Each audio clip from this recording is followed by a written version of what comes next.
You're listening to Fanfiction Reader, where stories come alive through sound. Sit back, relax, and enjoy the tale. Chapter 51 Sweet Bubbles Speak Less. No one will think you are dumb. Shen Dao glared at Chen Jiang. The young man in brocade clothes was surrounded by people and was dressed exquisitely. It was obvious that he was a nobleman in the city, someone they could not afford to offend. However, although he told Chen Jiang to stop talking, Chen Dao was also very annoyed in his heart. That kind of contemptuous look could easily hurt other people's hearts. Fuck it. This time, Chen Jiang did not stop talking. Instead, he spat on the ground and cursed. One day, I will trample these rich kids who look down on me under my feet. That young man is obviously a nobleman in the city. It's normal for him to look down on us. Ah Jiang, don't take it too seriously. Shen Si comforted Chen Jiang, but he felt bad himself. The feeling of being despised was not good. As for the three Chen Cheng brothers, they didn't feel anything. They were probably used to this kind of look. Even in the village, people would occasionally give them similar looks. Come in. Shen Dao didn't say anything. Perhaps it was because he had lived two lives, he was much more receptive to such things than the young men like Chen Jiang. In Chen Dao's opinion, other people's contemptuous looks can't hurt him at all, so why bother with them? When Chen Dao stepped into the grain store, the first thing that caught his eye was the rising grain prices. Rice, 28 wen/jin. Millet, 26 wen/jin. White flour, 20 wen/jin. Sorghum flour, 13 wen/jin. Sorghum, 12 wen/jin. Bran powder, 6 wen/jin. Rice bran, 5 cents per pound. As Chen Dao had expected, the price of grain had risen significantly compared to the last time he came. The average price of rice, millet and the like had increased by 2-3 cents. Rice costs 28 wen per pound. Even people in the county town probably cannot afford it. Just imagine what 28 wen per pound of rice meant in China in the past. Not to mention, it was much easier for ordinary people in China in the previous life to earn $1 than it was for people in this world to earn a copper coin. From this, we can see how terrible the price of grain at 28 wen per caddy was for the common people. Sir, what kind of food do you want to buy? A clerk from the grain store came up to greet him warmly. Shen Dao waved his hand and went straight to the grain store owner in front of the counter. Boss, I want to buy a lot of grain. I wonder if you can give me a discount? That might be difficult. The shopkeeper shook his head and said, the young master of the main family has come here just now, and asked us not to reduce the price. Hearing this, Chen Dao couldn't help but think of the young man in brocade clothes who had just walked out of the grain store. If nothing unexpected happened, that man should be the young master that the shopkeeper mentioned. As far as Chen Dao knew, this grain store in East City should belong to the Yuan family. In other words, the young man just now should be a member of the Yuan family. These big families are really Chen Dao's side secretly. The big families in the county must have a lot of stored grain. After all, the vast majority of the land in Taiping County is in the hands of these big families. The reason for the price increase is nothing more than taking advantage of the situation to rob and hoard grain. But haven't these big families ever thought that once the people can't afford to eat and rebel, they will most likely be the first to suffer? Maybe they know but don't care, or maybe they have never taken the peasants seriously. Chen Dao shook his head, dispelling the unnecessary thoughts in his mind, and said to the shopkeeper, Shopkeeper, I need 200 kilograms of flour, 200 kilograms of rice, 200 kilograms of sorghum, and 300 kilograms of rice bran. Shen Dao reported the amount of grain he needed. Actually, Chen Dao's original intention was to exchange most of the silver for grain, but considering the limited carrying capacity of the donkey cart, he chose to buy less. The shopkeeper's eyes lit up, and he quickly took out his abacus and began to count. 200 caddies of rice 5,600 wen, 200 caddies of flour 4,000 wen, 200 caddies of sorghum 2,400 wen, 300 caddies of rice bran 1,500 wen, a total of 13,500 wen. Sir, do you think this is correct? The shopkeeper looked at Chen Dao in front of him with a smile on his face, but he was somewhat skeptical in his heart as to whether this young man could really come up with so much silver. Yes. Chen Dao was good at mental arithmetic and knew that the shopkeeper's calculation was correct, so he took out 14 taels of silver from the money bag given by Lai Ying and gave it to the shopkeeper. Shopkeeper, please help me pack the grain and move it to the donkey cart outside. No problem. The shopkeeper readily handed 500 copper coins to Chen Dao, and then told his men to start loading the grain and moving it onto the donkey cart outside. How much food did Brother Dao buy? Outside the grain store, Chen Si, who had been guarding the donkey cart, looked at the bags of grain on the donkey cart with a dazed expression. The eyes of Chen Cheng and his two brothers lit up. Shen Dao bought so much food, which meant that their previous guess that Chen Dao had no food at home was wrong. It also meant that they would not have to worry about Chen Dao stopping building the house due to food shortage at home. So much food. Brother Dao is so rich. Shenshi said with drooling, with Daijir's generosity, he bought so much food, how could he still be short of food for us? When Shenshi thought about eating delicious steamed buns every day in the future, he felt as if he was soaked in honey water, so sweet that it was bubbling. Shen Dai was looking at the bags of grain being loaded onto the donkey cart with a smile on his face. Although his family still had enough food for the time being, he still felt very reassured when he saw so much food. Soon, a total of 900 kilograms of grain were put on the donkey cart, almost piling up into a small mountain. Shen Dao looked at the occupied carriage and said to the others with a smile, "Looks like we have to walk back." A large amount of food filled the carriage. Apart from the driving seat, there was no room for people to sit. The few people could only walk back to the village beside the donkey cart. "What's the big deal?" Shen Cheng scratched his head and said with a silly smile, "It's only a dozen miles away, not far." Shen Da and others also nodded in agreement. For people like them who often do manual labor, a distance of more than 10 miles is not that far at all. "Okay, let's go." Shen Dao said, "Let's go to Beikiaotang first." About a quarter of an hour later, the donkey cart stopped outside Beikao Hall.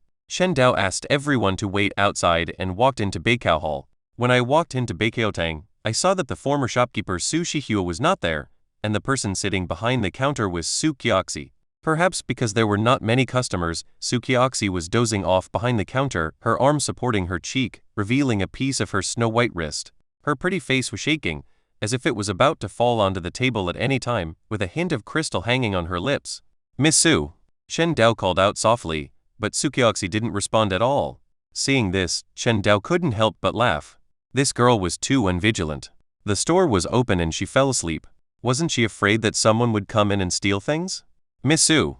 Shen Dao knocked on the counter and raised the volume. "Ah." Su Kioxi suddenly woke up and subconsciously leaned back until she saw that the person coming was Chen Dao. She breathed a sigh of relief and said, "Mr. Shen, it's you." Shen Dao smiled without saying anything and pointed at the corner of Su Kioxi's mouth. Chapter 52 Hello, Xiao Yuan. Su Kioxi blushed and quickly turned her head away to wipe the saliva from the corner of her mouth. Then she turned to Chen Dao and said, "I'm sorry to have embarrassed you, Master Chen." Shen Dao smiled and asked, "Why isn't shopkeeper Su here?" "Grandpa is old and easily fatigued. He is resting in the backyard now." Su Kioxi replied, "Mr. Shen, do you want to buy medicine or see a doctor?" "If you want to see a doctor, I will go wake up Grandpa. If you want to buy medicine, just come to me directly." Shen Dao nodded and said, "I want to buy some blood-clotting fruits." "No problem, Mr. Shen. How much do you need?" Su Kioxi was about to turn around and get the blood-clotting fruit, but her eyes suddenly fixed on Xiaoyuan on Chen Dao's shoulder. "Wow!" Su Kioxi's beautiful eyes sparkled with surprise. "What a cute little kitty." "Oh!" Xiaoyuan made dissatisfied whimpering sounds, as if she was not very satisfied with being called a kitten. But Xiaoyuan's call made Su Kioxi like it even more. She stared at Xiaoyuan's round, cute face without blinking, and couldn't help begging Master Chen, "Can you let me hug it?" "Sure." Shen Dao smiled and nodded, and warned Xiaoyuan, "Xiaoyuan, don't hurt anyone." After saying that, Chen Dao took Xiaoyuan off his shoulder and placed it on the counter. "How beautiful!" Su Kioxi picked up Xiaoyuan with joy on her face, her eyes full of doting. She had no resistance to this cute and seemingly harmless little animal. Su Kioxi, who was holding Xiaoyuan, was seen stroking Xiaoyuan's hair from time to time, and even kissing Xiaoyuan's cheek with her round little mouth. It was obvious that she loved Xiaoyuan to the core.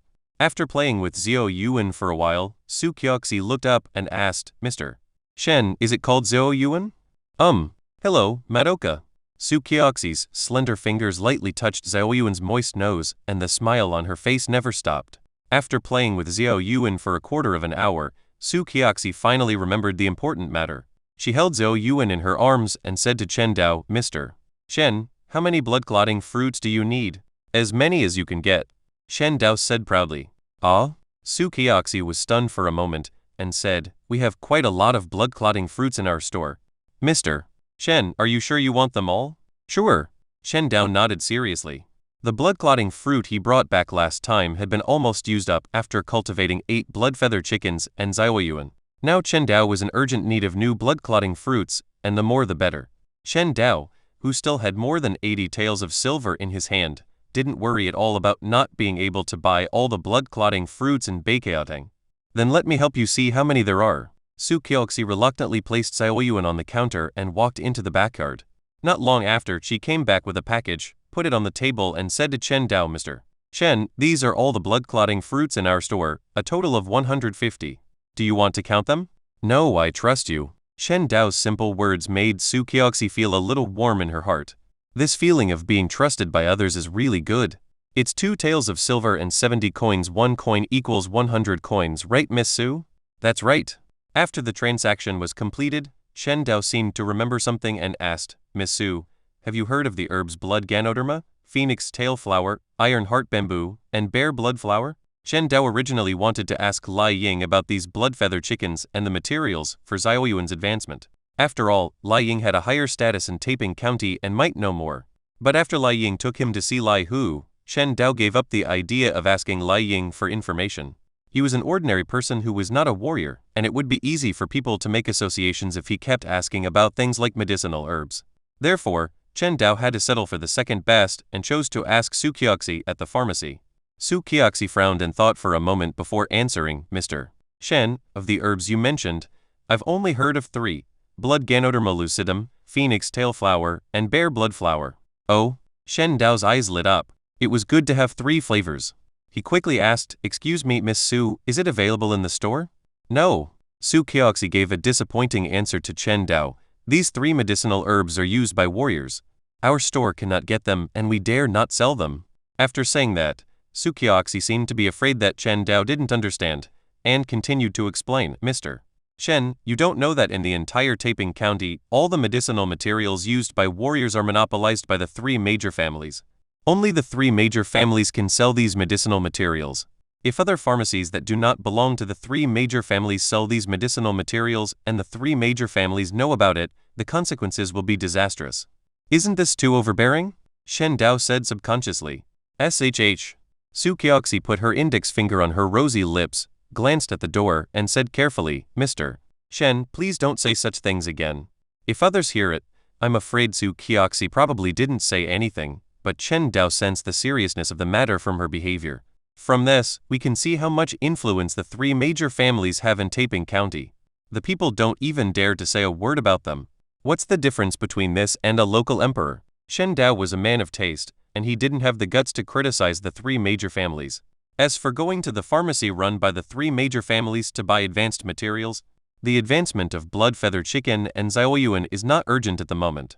It will not be too late to buy them next time you come to the city. So Chen Dao took the opportunity to say goodbye to Su Kyoxi. Miss Su, I will leave first. After saying that, Chen Dao turned around and left. But at this moment, Su Kyoxi said somewhat embarrassedly, Mr. Shen, can you stay a little longer? Chen Dao originally thought that Su Kyoxi wanted his help with something, but he saw Su Kyoxi's beautiful eyes staring at Xiaoyuan. Obviously, it was Xiaoyuan she really wanted to keep, not Chen Dao. All right. Chen Dao nodded. Seeing this, Su Kyoxi immediately became happy. She picked up Xiaoyuan and started stroking her head wildly, her pretty face full of doting. While Su Kyoxi was playing with Xiaoyuan, Chen Dao was not idle either. He said to Su Kyoxi, Miss Su, could you please help me buy some more blood-clotting fruits from your pharmacy? Mr. Shen, do you need more blood-clotting fruits? Yes. If possible, please help me buy more, Miss Su. I will come here every once in a while to buy them. No problem. Su Kyoxi was a simple-minded person after all. She didn't ask Chen Dao what he wanted so many blood-clotting fruits for, and agreed immediately. However, she kindly reminded him, Mr. Shen, although the blood-clotting fruit has some effect of nourishing Kai in blood, it is not advisable to eat too much. Mr. Shen should try to use less. I see. Thank you, Miss Su, for reminding me. Another quarter of an hour later, Su Kyoxi reluctantly handed Xiaoyuan back to Chen Dao and said with reluctance, Mr. Shen, come often in the future. Chen Dao naturally knew that Su Kyoxi hoped that Xiaoyuan would come more often instead of herself, but she didn't say anything. She just nodded and said, Okay, Miss Su. After leaving Beikeotang, Chen Dao said to Chen Chang and others who were guarding the donkey cart, Let's go. Let's go back to the village. Let's go back to the village. The donkey cart started, with Chen Si driving the cart and everyone following the cart, walking slowly out of the city. After leaving the city gate, Chen Dao and his companions were still greeted by the greedy and hungry eyes of many refugees. The piles of grain on the donkey cart were like carrots hanging in front of the donkey, attracting the refugees' attention and refusing to look away. So much food. This grain must weigh at least 1,000 kilograms, right? It would be great if this food was mine. Then my mother and sister wouldn't have to starve to death. There was a gleam of greed in the eyes of the refugees, and they wished they could rush forward and snatch all the food on the donkey cart. Fortunately, when this thought came to their minds, they saw Chen Cheng and others beside the donkey cart. Chen Cheng was tall and strong and looked like someone who was easy to mess with. Shen Da and the others didn't look like people who were easy to bully either. The many refugees had to suppress their restlessness and watched the donkey cart slowly disappear from their sight. Stop. 1 kilometer away from the city gate, Chen Da suddenly held the bow and arrow in his hand, looking at the figure coming at him at high speed with a serious face. Huff. The figure suddenly stopped 5 meters in front of the donkey cart and knelt on the dirt ground with a thud. Gentlemen, please be kind. As long as you give my child a bite to eat, I will do anything you ask me to do. It was not until this person spoke that Chen Dao and others realized that the person who rushed towards the donkey cart was actually a woman. It's not that Chen Dao and the others have poor eyesight, but the woman is dressed in rags and her face is covered in dirt. When she doesn't speak, it's really hard to tell her gender. Sir, please give my child some food. She is starving to death. Please. The woman knelt beside the donkey cart, kowtowed again and again, each time with great force, hitting her head deeply into the mud, making her entire forehead black and yellow like a clay figure. Chapter 53. Langju Chen Dao looked at the woman in front of him silently. This woman was obviously a refugee. Her clothes were tattered, revealing some of her not-so-fair skin. The woman was holding a child who looked to be about 5 or 6 years old in her arms. The child's eyes were closed and his face was pale with a hint of blue, which showed that he was hungry and cold. Chen Dao was about to walk towards the woman. Chen Da stretched out his hand to stop him, but Chen Dao waved his hand to indicate that it didn't matter. After getting closer, Chen Dao could see more clearly. The woman kneeling in front of the donkey cart was extremely thin, and her tattered clothes looked extremely loose. But in her arms was a little girl, who was already barely breathing. Sir, please give me something to eat. My child is dying. Please. Sir, please save my child. I will do anything as long as I can give him something to eat. The woman didn't seem to notice Chen Dao's approach. She just kept knocking her head and her forehead made a small hole in the ground. Looking at the scene in front of him, Chen Dao couldn't help but have a complicated expression. He is not a heartless person. On the contrary, he is a person who can easily fall into mental exhaustion because of the suffering of others. In his previous life, when Chen Dao was watching Daoyin, every time he saw those videos showing the sufferings of the world, he felt extremely painful inside. He always wanted to help those suffering people, but he was always powerless. Chen Dao even donated a lot of money to those charities. It was not until he learned about the dirty deeds of those charities that Chen Dao stopped donating and never donated a penny since then. In his previous life, Chen Dao often turned a blind eye to the suffering of others because he had no ability to help others. But now, when the woman knelt in front of him, Chen Dao still couldn't ignore her suffering. Chen Dao walked closer again and whispered to the woman, "Get up." The woman seemed to have not expected a response. She paused in her kowtow and looked up at Chen Dao. "Sir, what did you say? Get up and let me see the child." Chen Dao said again. The woman's eyes lit up, and she hurriedly got up from the ground and brought the child, who had been in her arms to keep warm, to Chen Dao. Chen Dao carefully looked at the girl's face and asked, "Is she hungry?" "Yes, sir. We haven't eaten for 5 days. I haven't eaten for 5 days. Chen Dao couldn't help but sigh in his heart. Sometimes human life is very fragile, but sometimes it seems extremely tenacious. It is really not easy to survive without food for 5 days. Chen Dao waved to Chen Cheng and said, "Brother Cheng, bring the dry food and water bag over here." This time when he went into the city, Chen Dao brought some steamed buns and a water bag with him, in case he got hungry in case of an accident on the road. He never thought that they would come in handy here. "Here comes Brother Dao." Chen Cheng took off the package of steamed buns from his back and handed it to Chen Dao along with the water bag. "Feed some to your child first." Chen Dao took out a steamed bun and handed it to the woman. The woman took it with surprise, tore off a piece of the steamed bun and stuffed it into the girl's mouth. The unconscious girl's mouth moved subconsciously and she swallowed the steamed bun after chewing it. "Very good." Seeing the girl swallow the steamed bun, the woman quickened the feeding process, tearing off the bun bit by bit and feeding it into the girl's mouth. At the same time, in order to prevent the girl from choking, the woman also poured some water into the girl's mouth. Soon, the girl finished the whole steamed bun, and her pale face immediately improved a little. Seeing this, the woman finally let go of the burden in her heart and thanked Chen Dao repeatedly. "Thank you, benefactor. I kowtow to you." This woman was also very honest and kowtowed 3 times to Chen Dao. After all, Chen Dao was not used to having others kneel, so he quickly grabbed the woman's wrist and helped her up. "No need to kowtow. Okay, benefactor." The woman was very obedient. She stood up quickly and stood in front of Chen Dao stiffly. "My benefactor, I will keep my word. From now on, I am yours. You can make me your slave." "What do you mean by my people?" Chen Dao didn't know whether to laugh or cry. The ambiguity of this question was too great, so Chen Dao had to ignore it and asked, "What's your name?" "My name is Ding Xiaohua and my daughter's name is Qiu Jai." "Where's your husband?" "My husband starved to death a long time ago. On the way to escape famine, he left his last food to me and my daughter, and then starved to death in the wilderness." When talking about her husband who starved to death, sadness appeared on the woman's face. Chen Dao couldn't help but feel heavy-hearted. "Where did you escape from?" "Lianzhou in the north." "Lianzhou?" Chen Dao was stunned. This was Qingzhou. How could the refugees from Lianzhou flee to Qingzhou? There were 9 states in the Xia Kingdom. If the map of the Xia Kingdom was viewed as a square grid, the top 3 states from left to right were Lianzhou, Yuzhou and Mingzhou. The 3 central states are Qingzhou, Jingzhou and Yuzhou. The lower 3 states are Yuzhou, Qianzhou and Heizhou. Although Qingzhou borders Lianzhou, it is still somewhat hard to imagine crossing an entire state to escape to Qingzhou. "Why did you come from Lianzhou to Qingzhou?" Chen Dao asked puzzledly. "My benefactor, you may not know that the people of Lianzhou can no longer survive."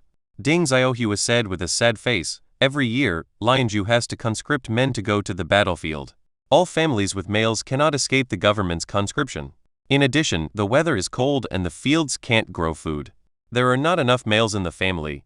Now, there are countless people starving to death in the whole Lianzhou area." At this point, Ding Xiaohua couldn't help showing a lingering fear. "Those of us who escaped are relatively lucky. Many people who stayed in Lianzhou could only starve to death at home. Is the situation in Lianzhou so bad?" Chen Dao was shocked. He once heard from Lai Zhang, a scholar in the village, that the 3 northern states were bitter and cold places, not as prosperous as Qingzhou. But they shouldn't be this miserable, right? Not only was the weather cold and unable to grow crops, but they also had to face the government's conscription and even a variety of exorbitant taxes. Chen Dao now understood why there were so many refugees recently. He was afraid that most of these refugees were not from Qingzhou, but had fled from Lianzhou. Taiping County is located at the junction of Qingzhou and Lianzhou. For some refugees living on the border of Lianzhou, it is much easier to come to Qingzhou than to go to the county town or provincial capital of Lianzhou. This world is too chaotic. Chen Dao sighed secretly. It was not difficult to judge from Ding Xiaohua's description that the people in Lianzhou could no longer survive. And when the people could no longer survive, it was natural for them to rise up in rebellion. Chapter 54 Sailing on Dry Land. To be honest, although Chen Dao did not like the corrupt ruling class of the feudal empire, he still did not want the world to be in chaos, because when the world is in chaos, the people who would suffer the most would always be the common people at the bottom of society. It's a pity that this kind of thing will not change because of his thoughts. All he can do is to keep himself out of it. Chen Dao collected his scattered thoughts, looked at Ding Xiaohua and asked, "What are you going to do next?" Hearing this, Ding Xiaohua thought for a moment and said, "I don't know either. I heard them say that we could survive in Taiping County, so I followed them. But I didn't expect that the county was so far away. My husband and I ate all the food we brought on the way. If it weren't for you, my benefactor, I'm afraid even my daughter wouldn't be able to survive." Tears blurred Ding Xiaohua's eyes and mixed with the dirt on her face, turning into a turbid liquid. Only she herself knew how difficult the journey was. With only a small amount of dry food, she, her husband and daughter set out on the road of escape. They sailed from the dry land of Lianzhou and walked to the border of Qingzhou on a pair of iron feet. The distance of hundreds of miles is only an hour's high-speed rail journey in the eyes of earthlings. But for Ding Xiaohua, who traveled hundreds of miles on foot, it was a longer journey than her life in the past 20 years. Along the way, she, her husband, and her daughter ate wind and dew when they were thirsty, and relied on the few grains to fill their stomachs when they were hungry. They even, because of the lack of food, her husband starved to death on the road. Ding Xiaohua was particularly grateful that she met the kind-hearted Chen Dao and his group, otherwise, even her daughter might have starved to death here. "Well," Chen Dao sighed lightly, looked at Ding Xiaohua's tear-stained face, took out a steamed bun from his bag, and handed it to Ding Xiaohua. When feeding Ding Xiaohua's daughter, before, Chen Dao noticed the desire that flashed in Ding Xiaohua's eyes. Obviously, Ding Xiaohua herself had not eaten for a long time and was burning with hunger. Thank you, sir. Ding Xiaohua was obviously very hungry. She said thank you and then grabbed the steamed bun and gobbled it up. If you want, you can come with me. If you don't want, that's fine. Just continue to the county town. I am willing to go with you, my benefactor. I am willing to go with you. Ding Xiaohua nodded hurriedly. She was not stupid. She knew that she might not survive if she went to the county town. Instead, she had hope of survival if she followed Chen Dao. As for whether it was appropriate for a widow like me to follow a group of grown men with my daughter, Ding Xiaohua was too lazy to even consider this kind of thing. Poverty may not make people sell their dignity, but hunger can. If you can't even survive, how can you care about the difference between men and women? Then let's go.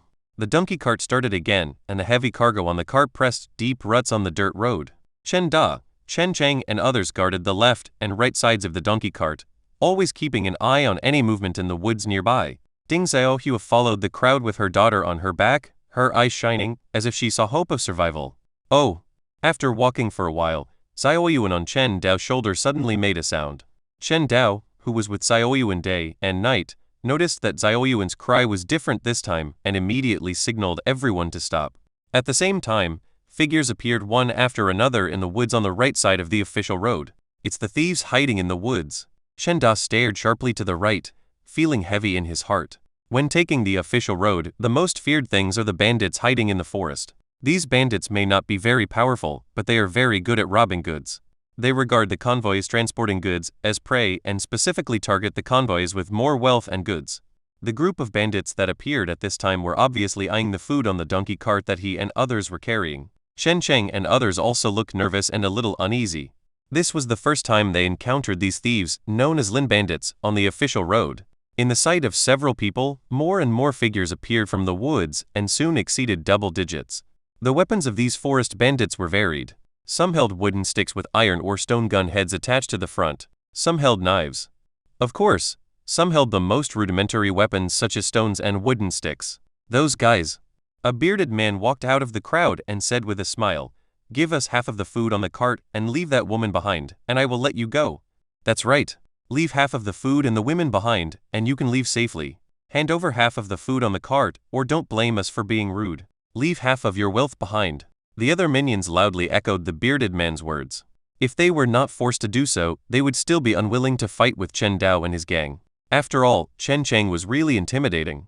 Besides, Chen Da had already grasped the bow in his hand, with the arrow on the bowstring, and was aiming at them. Chen Dao looked at the thief opposite him calmly, with no expression on his face. These thieves looked no better than the refugees outside the county town. They were all ragged, pale and thin. Only the bearded man in the lead was a bit sturdy. Of course, although these forest bandits look very thin, the weapons in their hands still pose some threat. In addition, they are numerous and powerful, so ordinary freight convoys are unwilling to provoke them. Most of them will choose to spend money to avoid disaster. This group of thieves wanted too much. They wanted half of the food on the truck and even planned to kidnap Ding Xiaohua. Not to mention Chen Dao, even Chen Da couldn't accept this kind of thing. General Chan aimed his bow and arrow at the bearded man in the lead and said in a negotiating tone, "My dear men, half of the food is too much. Can we discuss it?" "No way." The bearded man said without hesitation, "My brothers have worked so hard to come out here, but they can't even bring back half a cart of food. I'm afraid I won't be able to explain to them." "That's right. You must hand over half of the food. Boss, let's just kill them. That way, all the food will be ours." "That's right. Kill them. The government has no control over this place anyway. Kill them." The bearded man's minions were cheering without thinking too much. Most of the lower-level minions didn't think too much about it. They just subconsciously believed that since they had more people and the other side had fewer people, they could just kill all the people on the other side by relying on their numbers. Then the food and women on the carts would be theirs. There was no need to bargain with Chen Dao and others. Listening to his men's jeers, the bearded man did not say anything. He just stared at Chen Da and Chen Cheng, who posed the greatest threat, and said in a threatening tone, "I'll give you a quarter of an hour to think about it. Hand over half of the food and that woman, or die." Chapter 55 Madoka Hor Ding Xiaohua was so scared that her face turned pale. Oh no, her face was already covered with dirt, so it would have turned dirty even if she wasn't scared. She was trembling all over, hugging the unconscious child tightly, and staring at Chen Dao and others with her eyes fearing that Chen Dao and others would hand her over. Shen Da frowned, thinking about countermeasures. As for Chen Jiang and his companions, although they were nervous, they still looked directly at the thieves opposite them and did not show any fear. Only Chen Cheng showed no fear at all. Instead, he asked Chen Dao, "Brother Dao, do you want me to beat them up?" Shen Dao shook his head and said nothing, but sighed in his heart. From a certain perspective, these thieves on the other side can also be regarded as miserable people. They may be just honest farmers who were forced to become thieves by this cruel world. But no matter what kind of people they were originally, when they threatened Chen Dao's property or even life, they became enemies to Chen Dao. Madoka, kill them. Oh my! Xiaoyuan responded immediately and jumped off Chen Dao's shoulder. The moment she landed, Xiaoyuan bounced out and turned into a shadow in everyone's sight. What is that? Before the bearded man could see Xiaoyuan's movements clearly, he heard screams behind him. Ah! 3 bloodlines instantly appeared on the neck of a thief holding a wooden stick as a weapon behind the bearded man. The bloodlines gradually expanded in sight, and then blood gushed out, dyeing the thief in front of him bloody. What the hell? The thief whose face was sprayed with blood retreated in fear, and the other thieves' pupils also shrank and they were frightened. Careful! The bearded man hurriedly reminded everyone. But as soon as he finished his words, another scream was heard. The subordinate whose face was sprayed with blood also had a fatal wound on his neck. Blood spurted out like a fountain, dyeing the nearby fallen leaves and soil red. Damn it! What the hell is this? Xiaoyuan's speed was so fast that the bearded men couldn't catch its movements at all. As for Chen Cheng and others, they were stunned. They had seen the cat on Chen Dao's shoulder and had always thought it was just a pet raised by Chen Dao, but they never thought the pet that looked extremely beautiful and harmless was so lethal that its speed was so fast that even their eyes could catch up. That 9-section wolf is so powerful? Chen Dao was even more shocked. Xiaoyuan was the one he personally gave to Chen Dao. Before he gave it to Chen Dao, Xiaoyuan was the epitome of stupidity and cuteness. She looked stupid and had no attack power. She was good for nothing except her good looks. He even planned to kill Xiaoyuan and eat her meat, and then sell her fur. Thinking of this, Chen Dao couldn't help but shudder all over. This 9-section wolf had only been handed over to Chen Dao for a few days, but it had already become so powerful. Would it remember that he was going to kill it and take revenge on him? Just when Chen Dao was thinking about whether Xiaoyuan would retaliate against him, the screams in the forest continued. Xiaoyuan was nimble and swift, moving among the thieves. Every attack he made was fatal. Every time he swung his claws, it would leave a fatal scar on a thief's neck. A large amount of blood spurted onto the ground, dyeing the fallen leaves red. Looking at his men falling one after another, the bearded man almost collapsed. What the hell is this? The bearded man's hands and feet were cold. He had never expected that these people, whom he regarded as fat sheep, would have such a ghostly thing in their hands. Not only were they extremely fast, but their attacks were also extremely sharp. He could not find any room to fight back. He could only watch his men fall to the ground powerlessly one after another. A few more screams were heard. The bearded man looked back and saw that all his men had fallen to the ground. The gushing blood gathered into a small stream on the ground. It was at this time that the bearded man finally saw Xiaoyuan's figure clearly. He found that it was a cat-like animal with a round face covered with white and brown hair, a moist nose, and looked harmless. But it was such a harmless animal that slaughtered all his men in just a few breaths. This is not a harmless little animal at all. It is clearly a monster that wants to take your life. Huff. Feeling a pain in his neck, the bearded man felt the strength in his body slipping away. Gradually, his vision became blurred and his whole body went limp, and he fell to the ground covered with fallen leaves. All dead? Chen Jiang stared with wide eyes, his pupils trembling slightly as he looked at the bodies lying on the ground. Shen Cheng and his companions looked at the bandits who had all been killed with shock on their faces, and were horrified in their hearts. In just a few breaths, more than a dozen thieves were killed, and they couldn't even resist. Everyone looked at Xiaoyuan, who had jumped onto Chen Dao's shoulder again, and was lying on it. Their impression of this pretty, harmless-looking kitten was completely changed. How could this kitten be harmless? The king of hell who claims lives could be no more than this, right? Brother Dao. Shen Dao licked his face and came to Chen Dao silently, and said carefully, "Is this 9-section wolf the one I gave you a few days ago?" Yes. The answer given by Chen Dao immediately made Chen Dao feel hopeless. It's over. This 9-section wolf is so powerful. I was thinking of killing it a few days ago. It will definitely take revenge on me, right? When Chen was a child, he heard an old hunter in the village say that the 9-section wolf was a very petty animal and would never let go of anyone who wanted to kill it for its meat. Don't worry, Uncle Chen, Xiaoyuan is not that stingy. Shen Dao gently stroked Xiaoyuan's head and comforted Chen Dadao. Xiaoyuan also cooperated by whimpering twice, as if agreeing with Chen Dao's words. Only Chen Dao looked at Xiaoyuan waving its two front paws as if demonstrating to him, and he felt a little cold. Alright, let's continue back to the village. Chen Dao welcomed the dazed crowd, restarted the donkey cart, and headed along the official road towards Chenjia village. Chenjia village. Near Chen Dao's construction site, idle villagers gathered in groups of 3 or 4. Ever since Chen Dao's family started building a house, this place has become a gathering place for villagers. They gather here to watch the fun and chat to kill time. Secondly, it will be warmer with more people, and they can help each other against the cold weather. Brother Dao and the others haven't come back yet? A middle-aged woman looked towards the village entrance and said that as early as in the morning, the news that Chen Dao and others were going into the city had spread throughout Chenjia village. The villagers also knew that Chen Dao and others would not start work today, but this did not prevent them from gathering here to chat. Chapter 56. Huge numbers. Brother Dao and his friends have gone to the city to buy food. They are so rich, a male villager said with envy on his face. The others also nodded. Dao Jie's family and Chen Da's family are living better than the village chief now. Of course not.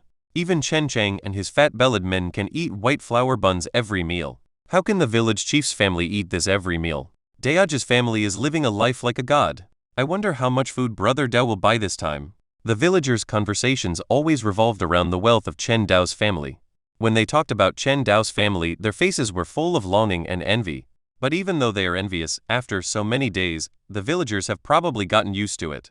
Although they still can't help but feel envious when talking about Chen Dao, they have finally managed to treat it with a normal attitude.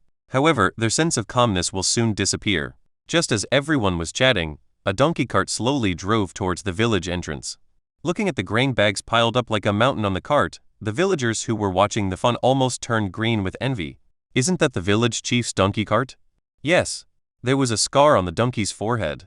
I remember it clearly. Damn it. This donkey cart is full of grain.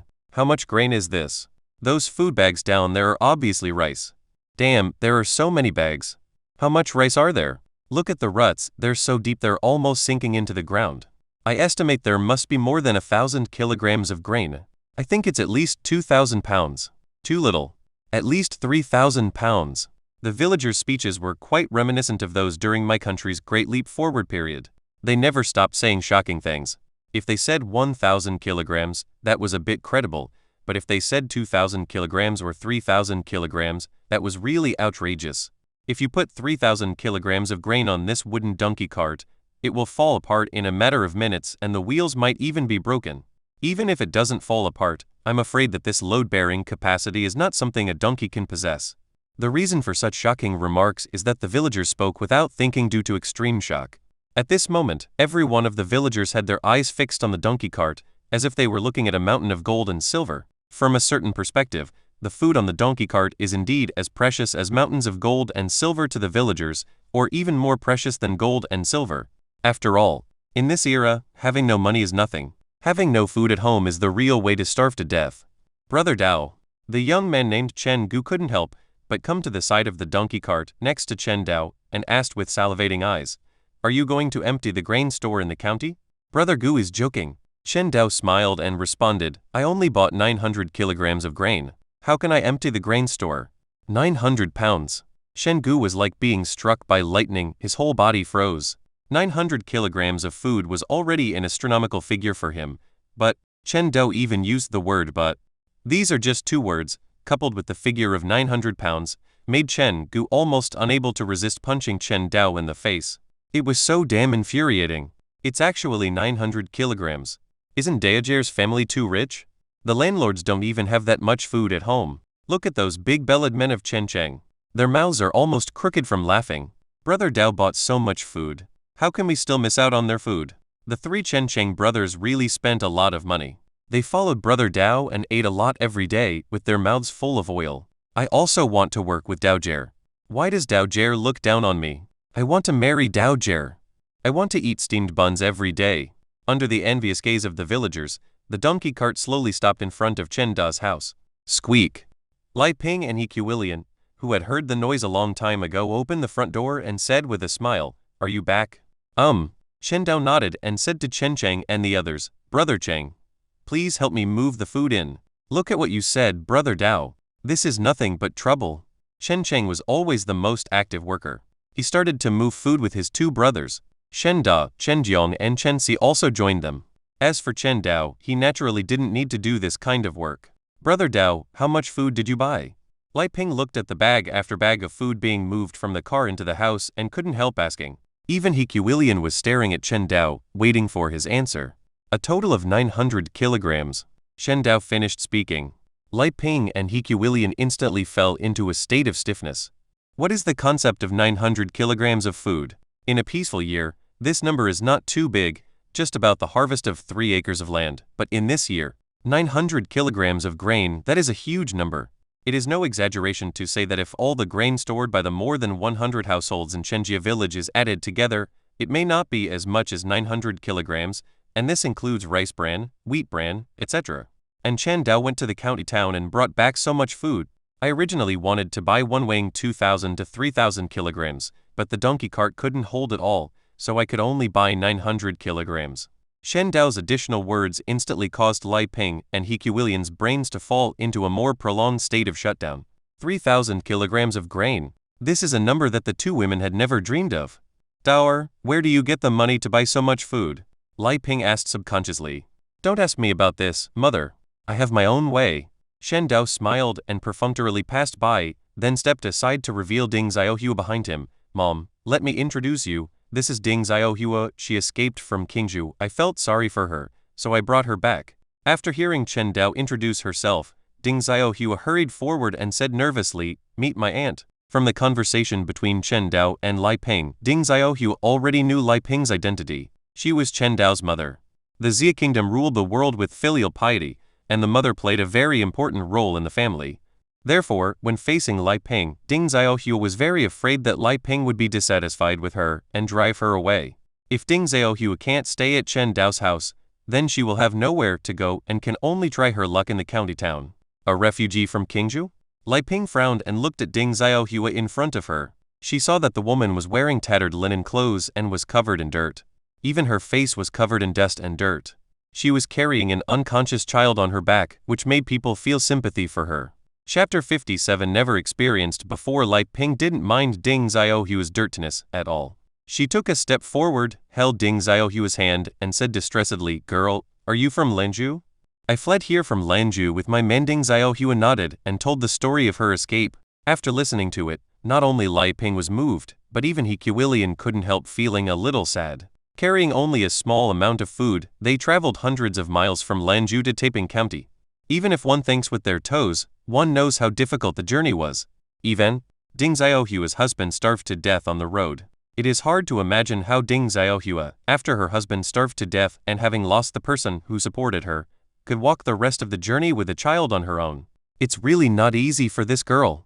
He Willian sighed softly. She didn't know how the world had become like this, but she couldn't help but feel sympathy for Ding Xiaohua.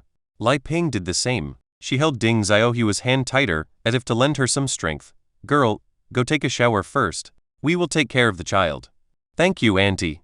Ding Xiaohua's eyes were filled with tears and her heart was full of gratitude. Lai Ping's benefactor's mother not only did not despise her at all, but was also so considerate and noticed the dirt on her body. This kind of care was something Ding Xiaohua had never experienced since she fled. "Go quickly, leave the child to me." Lai Ping motioned Ding Xiaohua to take a shower and said to He Willian, "Sister He, get Xiaohua some clothes." "Okay." Bathing for poor people is naturally not as complicated as that for rich people. After Ding Xiaohua washed off the dirt on her body with hot water, she put on He Willian's clothes and returned to the front yard. It was not until then that Chen Dao could see Ding Xiaohua's appearance clearly. Ding Xiaohua's facial features were barely regular, and even though her skin was a little dark, this was normal. After all, no matter who it was, it would be difficult to maintain fair skin if they walked hundreds of miles in the wind and sun. What surprised Chen Dao the most was Ding Xiaohua's age. He had always thought that Ding Xiaohua, who had a child of 5 or 6 years old, should be in her 30s.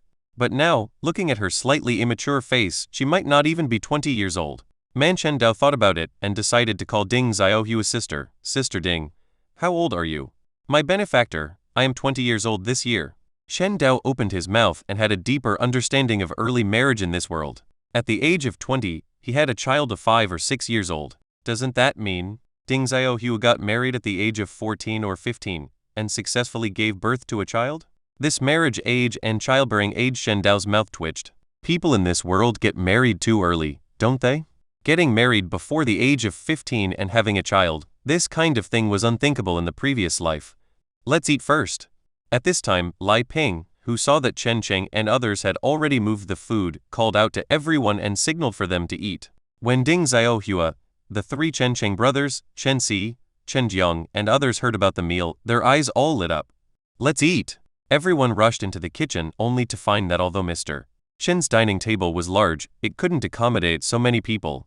So Chen Dao thought about it and said, let's take it to the front yard and eat. The kitchen will be left for the women and children. After saying that, Chen Dao grabbed 2 steamed buns, picked up a bowl of egg drop soup, walked out of the kitchen first, squatted on the ground in the front yard, and ate the steamed buns with the egg drop soup. Shen Cheng and others followed suit, each squatting beside Chen Dao with a steamed bun in their hands. In addition, each of them also held a bowl of egg drop soup in their hands. It's so comfortable to work for Daejer's family. Shen Cheng took a sip of the egg drop soup and said with emotion, not only do I have delicious steamed buns, but I also have egg drop soup. I have never eaten so well. Me too. The 2 brothers Chen Chi and Chen Mu nodded frantically. The time they worked in Chen Dao's house was the best time for the 3 brothers. They had steamed buns every day and even had egg drop soup to drink today. In their opinion, the life of the county magistrate was no more than this. You're so happy just drinking egg drop soup. If you eat meat in the future, won't you be so happy that you become fools? Shen Dao smiled and said that the egg drop soup only had a little salt for seasoning, and the taste was extremely bland. To him, it was only slightly better than boiled water. As for whether it had an egg taste, Shen Dao, who often eats eggs, couldn't really taste it, but judging from the performance of Chen Cheng and the others, there should be some egg flavor. Brother Dao, stop making fun of us. Shen Cheng swallowed a mouthful of steamed bun and smiled innocently. How can we eat meat? If we can really eat meat, I will be willing to become a fool. Shen Mu, me too. Chen Si, me too. Shen Dao glanced at the 3 brothers and felt that they were too easily satisfied. They were so happy just eating steamed buns with egg soup, and they didn't even dare to hope for a bite of meat. Just wait, sooner or later you will get to eat meat, Shen Dao said in his heart. In the kitchen, Lai Ping handed a steamed bun that was still steaming to Ding Xiaohua, and said with a smile, Xiaohua, eat more. You look so thin. After learning about Ding Xiaohua's experience, Lai Ping couldn't help but think of the time when she lost her man. During that time, she was also having a hard time like Ding Xiaohua, so she felt particularly sympathetic towards Ding Xiaohua. Thank you, Auntie. Ding Xiaohua casually looked at the food on the table. To Chen Dao, the food was not worth mentioning, but to her, it was several times better than what she usually ate. Even before she fled, Ding Xiaohua ate mostly wild vegetables and rice bran. She never had steamed buns or egg drop soup. Ding Xiaohua tore off a small piece of steamed bun and put it into her mouth. She immediately smelled a fragrance. After chewing it, a sweetness spread in her mouth. That taste made Ding Xiaohua, who hadn't eaten for 5 days, subconsciously squint her eyes, looking intoxicated. Seeing Ding Xiaohua's performance, Lai Ping and He Kuilian looked at each other and laughed at the same time. As the chefs who made the steamed buns, they also felt a sense of accomplishment when they saw others showing satisfied expressions. As for the 2 younger children, Chen Fei and Chen Titan, they didn't care so much. They were eating egg, soup and steamed buns with their mouths full of delicious flavor. While eating the steamed buns, Ding Xiaohua did not forget her child. She picked up a steamed bun and said to Lai Ping, Auntie, I'll go feed the child first. Ding Xiaohua's child has been temporarily placed in Chen Titan's room, and is still in a coma. Chapter 58 Boxing. Go ahead. Lai Ping nodded. She understood Ding Xiaohua's concern for the child and did not stop her. So Ding Xiaohua took some steamed buns and water, and went to Chen Titan's room to feed her child. After dinner, Chen Cheng and others left one after another. Shen Dao went back to his room and lay down. He wanted to take out the Subduing Tiger Fist manual to have a look at it, but reading in the dark was too tiring, so he gave up the idea and fell asleep in bed before he could finish his study. The next day, when Shen Dao woke up, Shen Da had already left home and went to the construction site. In the kitchen, Lai Ping and He Kuilian were busy preparing breakfast for everyone. In addition, Ding Xiaohua was also helping in the kitchen. Ding Xiaohua, who received help from others, felt embarrassed to eat for free at home, so she tried her best to help with some work within her ability. Brother Dao is awake. Seeing Chen Dao coming to the kitchen door, He Kuilian greeted him with a smile. Benefactor. Rice. Lai Ping and Ding Xiaohua also greeted Chen Dao. Mother, auntie, sister Ding. Chen Dao responded to everyone, and without disturbing their thoughts, he went straight to the front yard. Chuckle, chuckle. Chichichi. The dense crowing of roosters sounded like music in the front yard. After this period of breeding, the number of yellow-feathered chickens in the cage has reached 40, including 12 adult yellow-feathered chickens, 25 young yellow-feathered chickens, and 3 blood-feathered chickens. Before going to the city, Chen Dao raised a total of 8 blood-feathered chickens. He selectively sold 5 of them. As for the remaining 3, Chen Dao planned to keep them for his own use. In Chen Dao's opinion, the warriors in this world mainly cultivate the power of Kai and blood, and the role of blood-feathered chickens is to strengthen the power of Kai and blood. The reason why Chen Dao kept these 3 blood-feathered chickens was that he wanted to experiment. Without any martial arts, could eating blood-feathered chickens directly help him become a warrior? Even if I can't, at least I can strengthen my body, right? This was Chen Dao's original idea, but now there have been some changes in the plan. Now that he has the Subduing Tiger Fist manual given by Lai Hu, it is time to put the matter of becoming a martial artist on the agenda. Although Chen Dao has Xiao Hai and Xiao Yuan to protect him, Xiao Hai and Xiao Yuan are animals after all, and it is inevitable that they will be careless sometimes. Therefore, Chen Dao still hopes that he can become a warrior and have some self-protection ability. Besides, even if you don't consider your own safety, becoming a warrior has many benefits. According to Chen Dao's understanding, warriors generally have a longer lifespan. A 9th grade warrior can live to at least 100 years old, and an 8th grade warrior can live to around 120 years old. For the sake of your own longevity, it is imperative to become a warrior. Chen Dao returned to the house, took out some food to feed the chickens, then took out the Fu Huquan manual and began to read it in the morning light. The boxing manual was not thick, and Chen Dao finished reading it in about a quarter of an hour. So this is how the skills in this world work. Chen Dao stared at the 4 big characters Fu Huquan Pu on the cover and fell into deep thought. According to the description in the Subduing Tiger Fist manual, the martial arts in this world are divided into 9 levels, and the Subduing Tiger Fist is a skill that can only be practiced by martial artists of the 7th level. The method of practicing Subduing Tiger Fist is also very simple. You only need to follow the moves in the boxing manual and practice them one by one to increase your Kai and blood. But the boxing manual also said that with the physical strength of ordinary people, practicing the Subduing Tiger Fist once a day is already the limit. If you force yourself to practice more, it will inevitably damage the body's essence and cause physical deficiency. Even for those who are gifted and naturally strong, 3 times a day is the limit. If they force themselves to practice further, it will also damage the body's essence and cause deficits. At this time, some medicinal herbs that strengthen Kai and blood come in handy. A strong body can accommodate more Kai and more Kai and blood will also feed back to the body.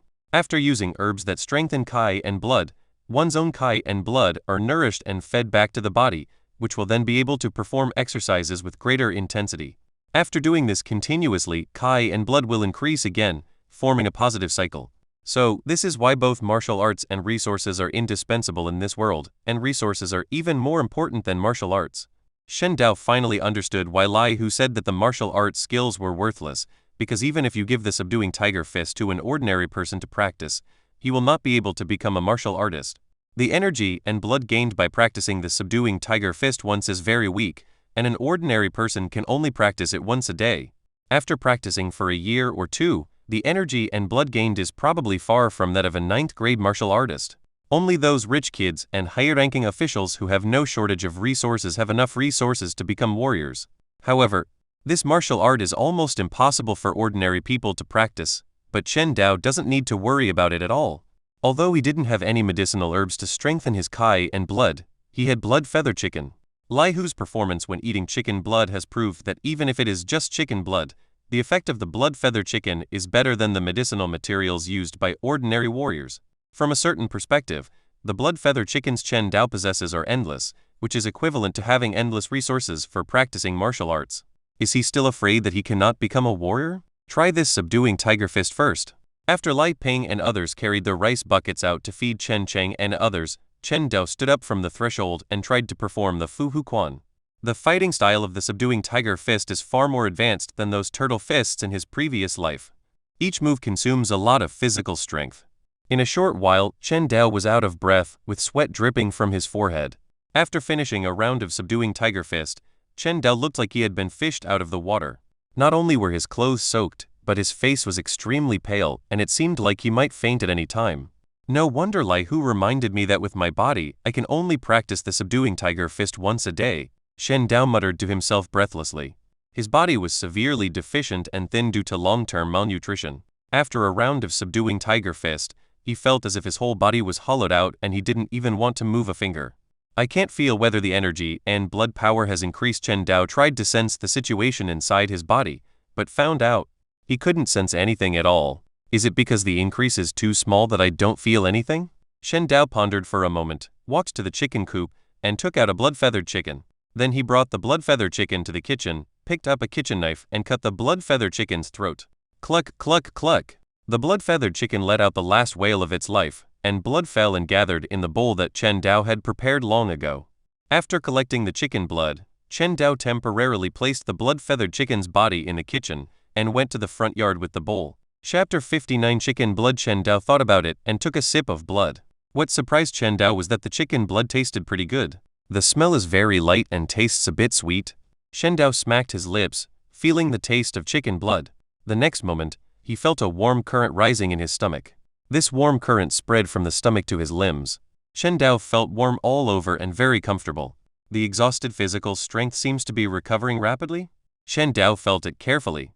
As the warmth in his body spread, his strength was recovering rapidly.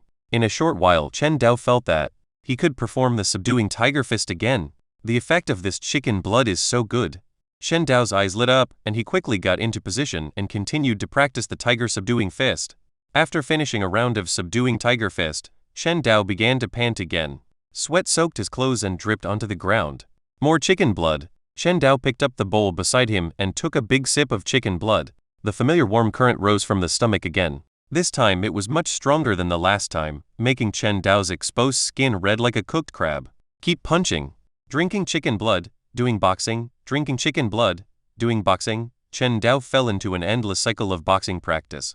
Shen Dao finished drinking all the chicken blood in the bowl and performed subduing tiger fist 10 times before he stopped and exhaled a breath of white air. It works great. Chen Dao carefully felt the condition inside his body.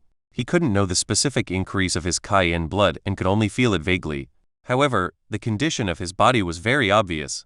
After performing the subduing tiger fist 10 times, Chen Dao felt that his strength had increased a lot.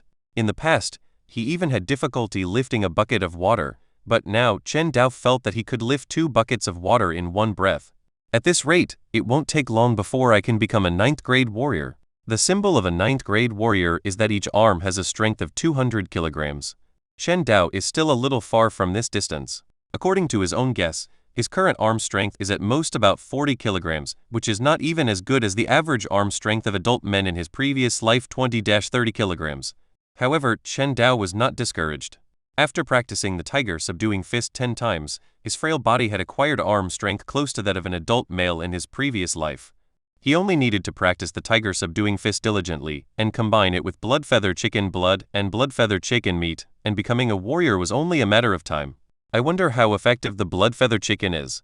Shen Dao returned to the kitchen and looked at the dead body of the blood-feathered chicken. After thinking for a moment, he started cooking. Daor, what are you doing? But at this moment, Lai Ping and the other 2 returned with rice buckets. Seeing Chen Dao cooking in the kitchen, they couldn't help but ask in confusion. I'll cook a chicken, Chen Dao replied casually. Okay. Lai Ping and He Willian didn't say anything. They had long been accustomed to Chen Dao's extravagance or his willful behavior. In their opinion, Chen Dao was a capable man who could find the secret method of raising chickens and bring back so much food. He had the qualifications to waste. But Ding Xiaohua, who was following Lai Ping and He Willian, was stunned. It's broad daylight, there's nothing to do and I'm not exerting much physical energy, but I want to cook a chicken. Isn't that too extravagant? And looking at the reactions of Lai Ping and He Willian, they had no objection to Chen Dao's behavior. This means that Ding Xiaohua is not a Chinese from Earth, otherwise she would probably ask that classic question, what kind of family is this? This little benefactor's family is too wealthy. Ding Xiaohua couldn't help but sigh in her heart. Even a rich landlord wouldn't dare to be so extravagant as to just kill a chicken and eat it. Shen Dao naturally didn't notice Ding Xiaohua's reaction as he was boiling water at the time. Shen Dao didn't plan to fry this blood-feather chicken, but to stew it directly in boiling water. Mom, please help me hollow out the chicken's internal organs. Here it comes. After Lai Ping helps to hollow out the chicken's internal organs, Chen Dao scalded the chicken in boiling water and then began to pluck the feathers. After plucking all the hair, Chen Dao boiled another pot of water, put the whole chicken into the pot, sprinkled in some salt, then covered the pot, and started stewing. "Brother, what are you cooking?" Chen Fei was indeed a little foodie. She ran into the kitchen when she smelled the food and stood on tiptoe, trying to see what was cooking in the pot. This time the food is not delicious. Chen Dao touched Chen Fei's head and had no intention of sharing some chicken with her. It was not that Chen Dao was reluctant, but Chen Fei was still young and blood feather chicken meat was a great tonic for Kai and blood. Chen Dao didn't know if Chen Fei could hold on. "Yeah?" Chen Fei wrinkled her nose suspiciously, but she still trusted her brother.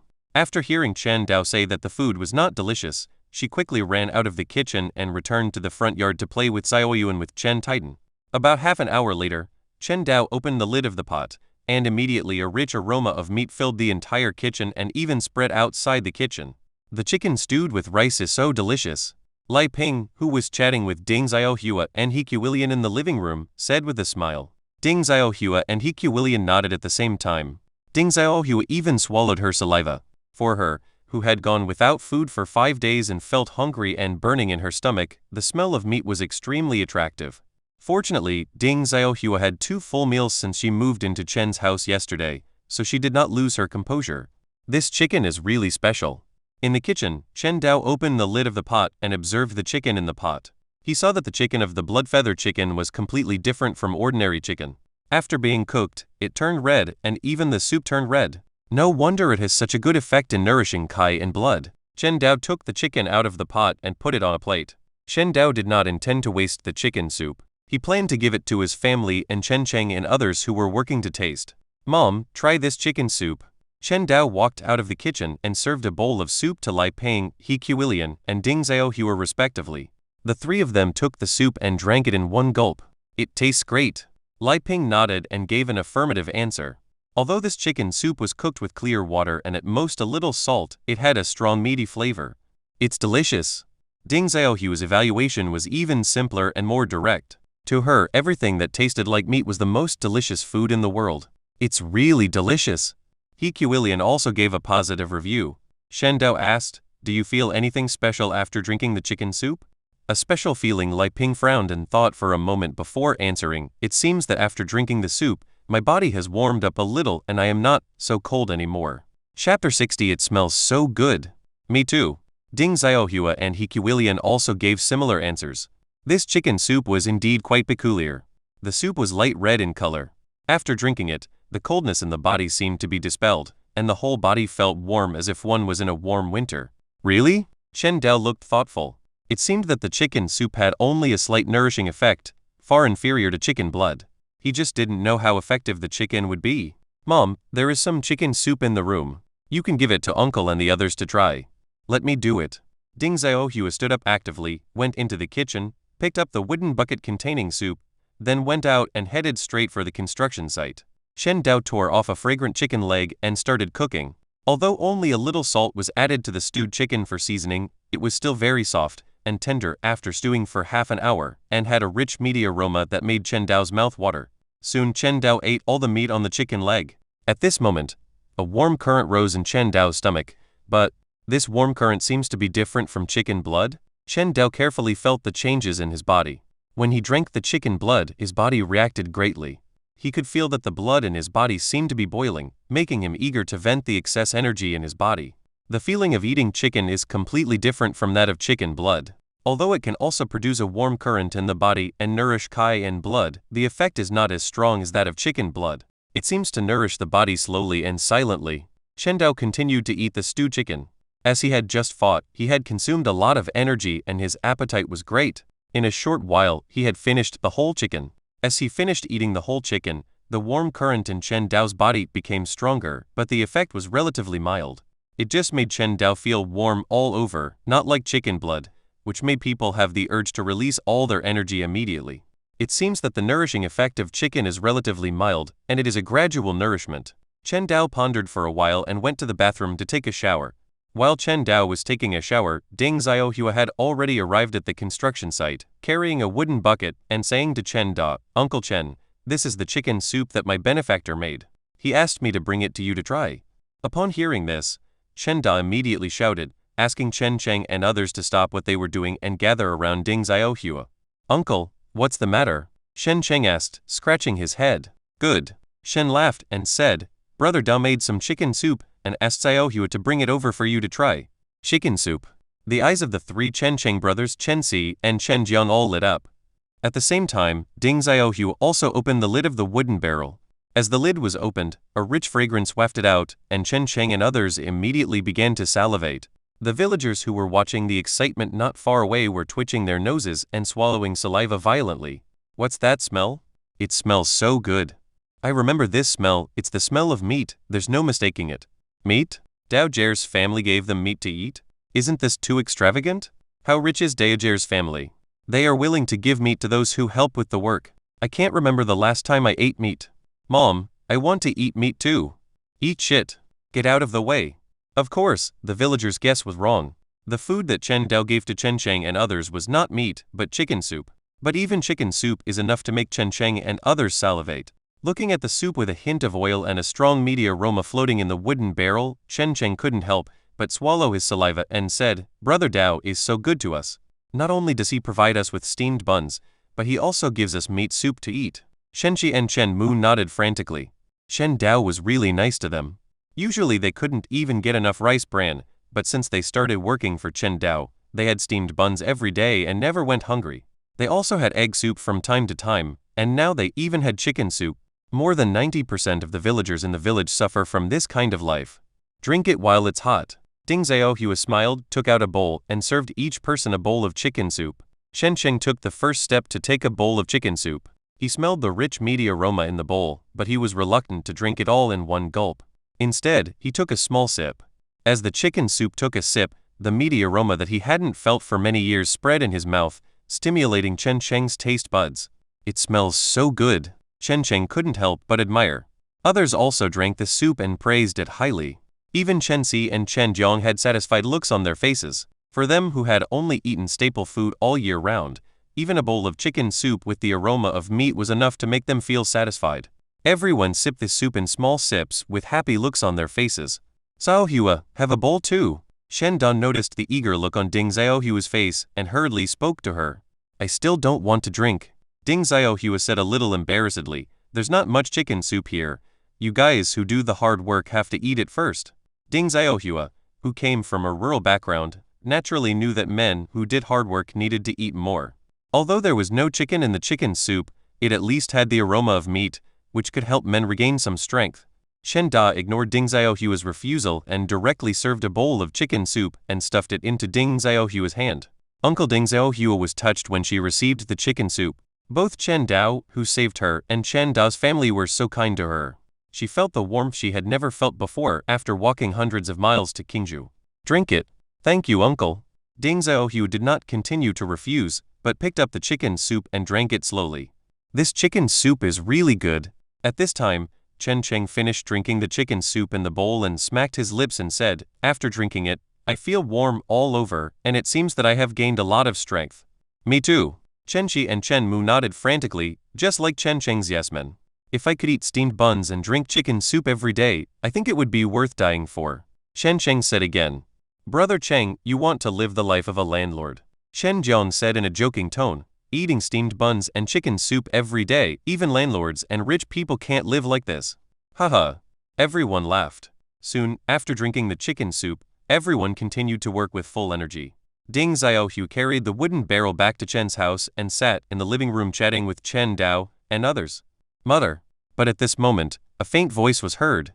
Ding Xiaohua was stunned for a moment, and then a look of surprise flashed across her face. It's Xiao Di's voice.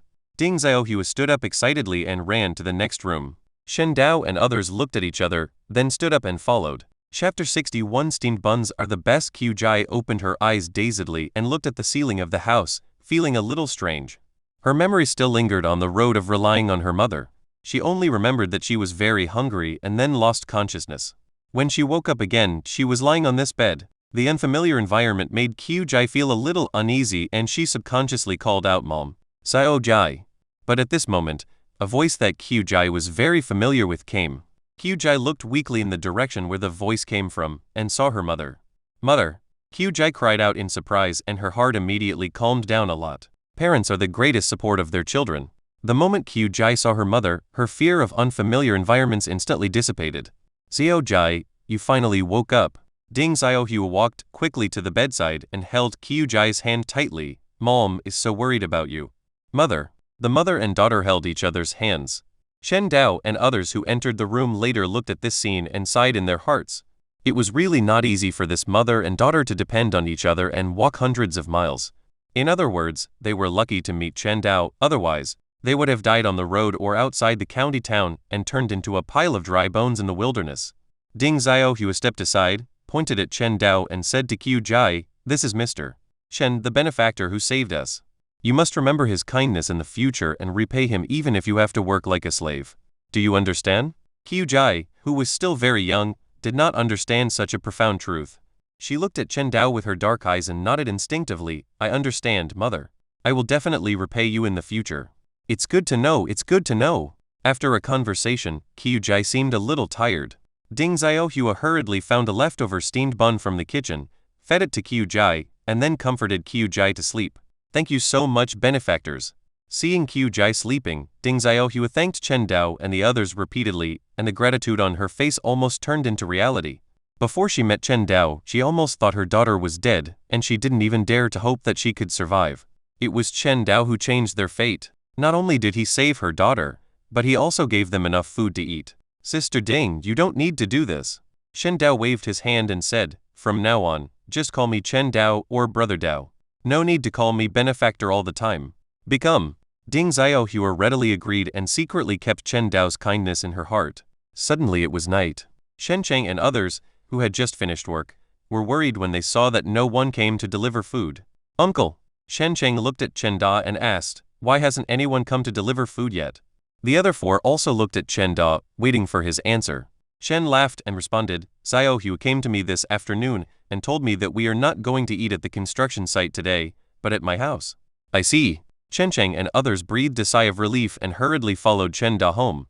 "Are you all here?" Seeing everyone coming back, Shen Dao, who was feeding the chickens, smiled and said, "You are in for a treat today. We will have something delicious to eat tonight." "Nice one." Shen Shi's eyes lit up and he quickly asked, "Is it chicken soup?" After tasting a bowl of chicken soup, Chen Shi's favorite food has changed from steamed buns to chicken soup. Of course, his love for steamed buns remains unabated, but it would be even better if steamed buns could be paired with chicken soup. "No." Shen Dao shook his head, and disappointment immediately appeared on everyone's faces. At this time, Chen Dao continued, "There is no chicken soup. But there is egg soup and chicken offal." "Egg soup and chicken giblets?" The disappointment on the faces of Chen Cheng and others disappeared, and expressions of surprise spread across their faces. "Brother Dao, are there really any chicken offal to eat?" Shen Cheng asked with shining eyes. "Of course it's true. Come with me." Shen Dao led everyone into the kitchen and everyone looked at the food on the table. Just as Chen Dao said, there were not only steamed buns on the table, but also a large pot of egg drop soup and a small plate of chicken offal. Everyone looked at the small plate of chicken offal with fiery light flashing in their eyes. Of course, the taste of chicken offal is not as good as chicken, but no matter how bad it is still a meat dish. For people like Chen Cheng who hadn't eaten meat for many years, even a small plate of chicken offal was enough to surprise them. It's just that although the chicken offal is delicious, the quantity seems a little too small. Chen Dao, Chen Da's family, Ding Xiaohua, and her daughter, there are 8 people in total, plus myself and others. There are 13 people, and this small plate of chicken offal may not be enough to share. "Everyone give some chicken offal." Chen Dao smiled and said, "Just taste it. If you want to be full, you still have to rely on steamed buns." As he spoke, Chen Dao picked up the chopsticks and began to divide the chicken offal, giving a little to each of Chen Cheng and the others. Then a group of men came to the front yard with their bowls to eat. As for the women, they stayed in the kitchen to eat. It is worth mentioning that Ding Xiaohua's daughter Kyujai is already able to get out of bed, and is also sitting at the dining table next to Chen Fei, in a reserved manner. "Mother." Kyujai looked at the food on the table, pointed at the plump white buns and asked in a low voice, "What is this?" It's not that Kyujai is ignorant, but she was born in the countryside and her family was poor. She has never eaten food like steamed buns, so naturally she doesn't know what these are. But the aroma wafting from the plump white food made Kyujai swallow her saliva involuntarily. Although she didn't know what kind of food it was, she instinctively felt that this delicious-looking food must be better than what she had eaten before. This is steamed bun. Shen Fei explained to Qiu Jai. The steamed buns are delicious. They are even better than white rice. Yes, steamed buns are the best. Shen Titan agreed, saying that ever since he had eaten steamed buns, he no longer liked eating white rice, and he begged Qiu Willian to make steamed buns for him every day. Steamed bun? Qiu Jai tilted her head. She had rarely eaten white rice. In her memory, white rice was the most delicious food. But Chen Fei and Shen Titan said that steamed buns were more delicious than white rice. This made Qiu Jai want to taste the steamed buns even more, but the unfamiliar environment and people made her subconsciously feel a little restrained, and she didn't dare to reach out and take the steamed buns on the table. Eat it all. Fortunately, at this time, Lai Ping spoke and signaled everyone to start eating. Let's eat. Chen Fei was the fastest. He grabbed a steamed bun and stuffed it into his mouth. Shen Titan was not slow either. He asked Qiu Willian to serve him a bowl of egg drop soup and ate the steamed bun with it. Qiu Jai carefully tore off a piece of steamed bun and put it into her mouth. As soon as the steamed bun entered her mouth, Qiu Jai's eyes lit up. The rich wheat aroma and the sweet taste after chewing. At this moment, Qiu Jai completely believed what Chen Fei and Chen Titan said. Steamed buns are indeed better than white rice. Chapter 62 Meat is delicious tilde forecourt. Shen Cheng picked up a small piece of chicken intestine as if it were a treasure and stuffed it into his mouth carefully, fearing that it would fall to the ground. After taking the chicken intestines into his mouth and chewing them carefully, Shen Cheng's big eye slowly lit up. Delicious, so delicious. Is this what meat tastes like? Shen Cheng licked his lips, as if he wanted to lick away all the remaining taste, and kept exclaiming in admiration. The brothers Chen Shi and Chen Mu chewed slowly, unwilling to swallow the chicken intestines and chewed them repeatedly in their mouths. Delicious, so delicious. Meat is delicious tilde like Chen Cheng. The two brothers gave the highest praise to chicken intestines. Seeing this, Chen Dao couldn't help but laugh or cry. Looking at the expressions of the three brothers, if one didn't know better, one would think they were eating delicacies from land and sea instead of chicken offal. However, Chen Dao also understood the feelings of the three brothers. They had not eaten meat in several years, so any food with the smell of meat was enough to make them intoxicated, let alone chicken offal. Not to mention the three brothers, even Chen Si and Chen Jiang, who often went hunting in the mountains with Chen Da and occasionally got to eat some meat, also gave very high praise to the taste of chicken offal. To put it bluntly, eating meat is the most basic need of human beings. For ordinary people who cannot eat meat all year round, even chicken offal, which is not strictly speaking meat, is enough to make them feel satisfied and happy. Shangji. Chen Dao drank a mouthful of egg drop soup and said with a smile, if you work hard, you may be able to eat meat in a while. Really? Chen Cheng and the other four looked at Chen Dao in surprise. They were always willing to believe what Chen Dao said, because Chen Dao had never failed to fulfill his promises. Certainly. Chen Dao nodded. As long as you work hard, you will definitely be able to eat meat. Don't worry, Brother Dao, we will definitely work hard. We will definitely make Daoji's house beautiful. Brother Dao, just wait and see. We will definitely be able to build your house. Chen Cheng and others were even more excited after receiving Chen Dao's affirmative answer. If they worked hard, they would be able to eat meat. This kind of thing would have been unthinkable in the past. 2 days later, as soon as the sky brightened, Wu Han got up from the bed. Old Wu, what are you doing up so early? Wu Han's wife Shangya, who heard the noise, asked. I have business today and have to go out early. You should get up and make breakfast. Wu Han replied casually, then put on his clothes and opened the door of his house. But outside the door at this time, 3 young men in warm clothes were waiting outside. A gust of cold wind blew and the 3 of them shivered. Why are you here so early? Wu Han asked with some surprise. These 3 young men were none other than the 3 younger brothers of his wife Shangya. Wu Han's wife, Zhangya, was not from the county town but from a village outside the city. Since marrying Zhangya, Wu Han also took on the responsibility of taking care of Zhangya's family and brought her 3 younger brothers into the city. Wu Han originally wanted to ask Zhangya's 3 younger brothers to help him, and he had done so in the past. The 3 brothers helped Wu Han, and Wu Han paid them so that they could live in the city. However, recently, as business has become increasingly difficult, Wu Han is no longer able to take care of the 3 brothers and can only let them find some manual labor in the city. The 3 brothers did not complain, and they did not even stay in Wu Han's house to affect the couple's lives. Instead, they supported themselves, working and living in the cheapest house. Although their life was a little harder, they could still get by. It was precisely because of the honest nature of these 3 brothers that Wu Han was willing to help them. If these three brothers were really the kind of idle people, Wu Han would not have tried so hard to help them even for Zhang Ye's sake. Didn't you, brother-in-law, ask us to come here? Dang Ming, the oldest of the three brothers, smiled naively and said that 2 days ago, his brother-in-law Wu Han asked someone to inform them that there was a business that would require the three of them to do, and asked them to come over today. So they got up in the morning, and without even having breakfast, they came to Wu Han's door to wait. Xiao Ming, you are too honest. Wu Han laughed and joked, you came so early and didn't even knock on the door. Aren't we afraid of disturbing my brother-in-law and sister? The second brother Zhang Shui smiled and said that the three brothers still had a very good impression of their brother-in-law Wu Han. After marrying their sister, Wu Han had always done his best to help them. They kept these things in mind. Okay. Wu Han didn't say much and asked, have you had breakfast? If not, come in and have some together. Not yet. The three brothers did not exchange pleasantries with Wu Han and went straight into the house. Ming brother, are you here? Deng Ye, who had already gotten up and was busy in the kitchen, poked her head out, greeted the three brothers, then went back to continue her work. Wu Han motioned the three brothers to sit down in the living room and then said, how are you doing in the city recently? It's barely enough to eat. Gang Ming replied, brother-in-law should know that the price of food in the city is getting higher and higher. I heard from the laborers that they used to earn enough food for their family in a day's work, but now it is difficult. The three of us brothers work together, but we can only earn 30 copper coins a day and we don't even get food. 30 coppers. Wu Han's eyes widened and he said in disbelief, how can it be so little? I don't know either. Jiang Ming scratched his head and said, the boss said that there are too many people looking for work now. Let alone 10 copper coins, even if it's 5 copper coins, there will be people who work for a day. It's only because we three brothers are honest and work hard, otherwise he wouldn't want to hire us to work. This Wu Han opened his mouth, feeling heavy in his heart. He knew that life in the city was difficult nowadays, but he didn't know it was so difficult. 3 strong men could only earn 30 copper coins for a day's work, which was only enough to buy a pound of rice. What a mess this dog has made. Wu Han cursed in his heart and chose to skip the topic. I asked you to come here this time because I have a business that needs your help. Brother-in-law, tell me what you want.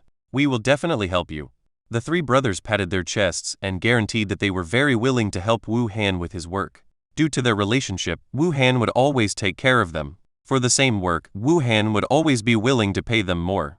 Wu Han nodded after getting the assurance from the three brothers and said, this time, we need to go outside the city for our business.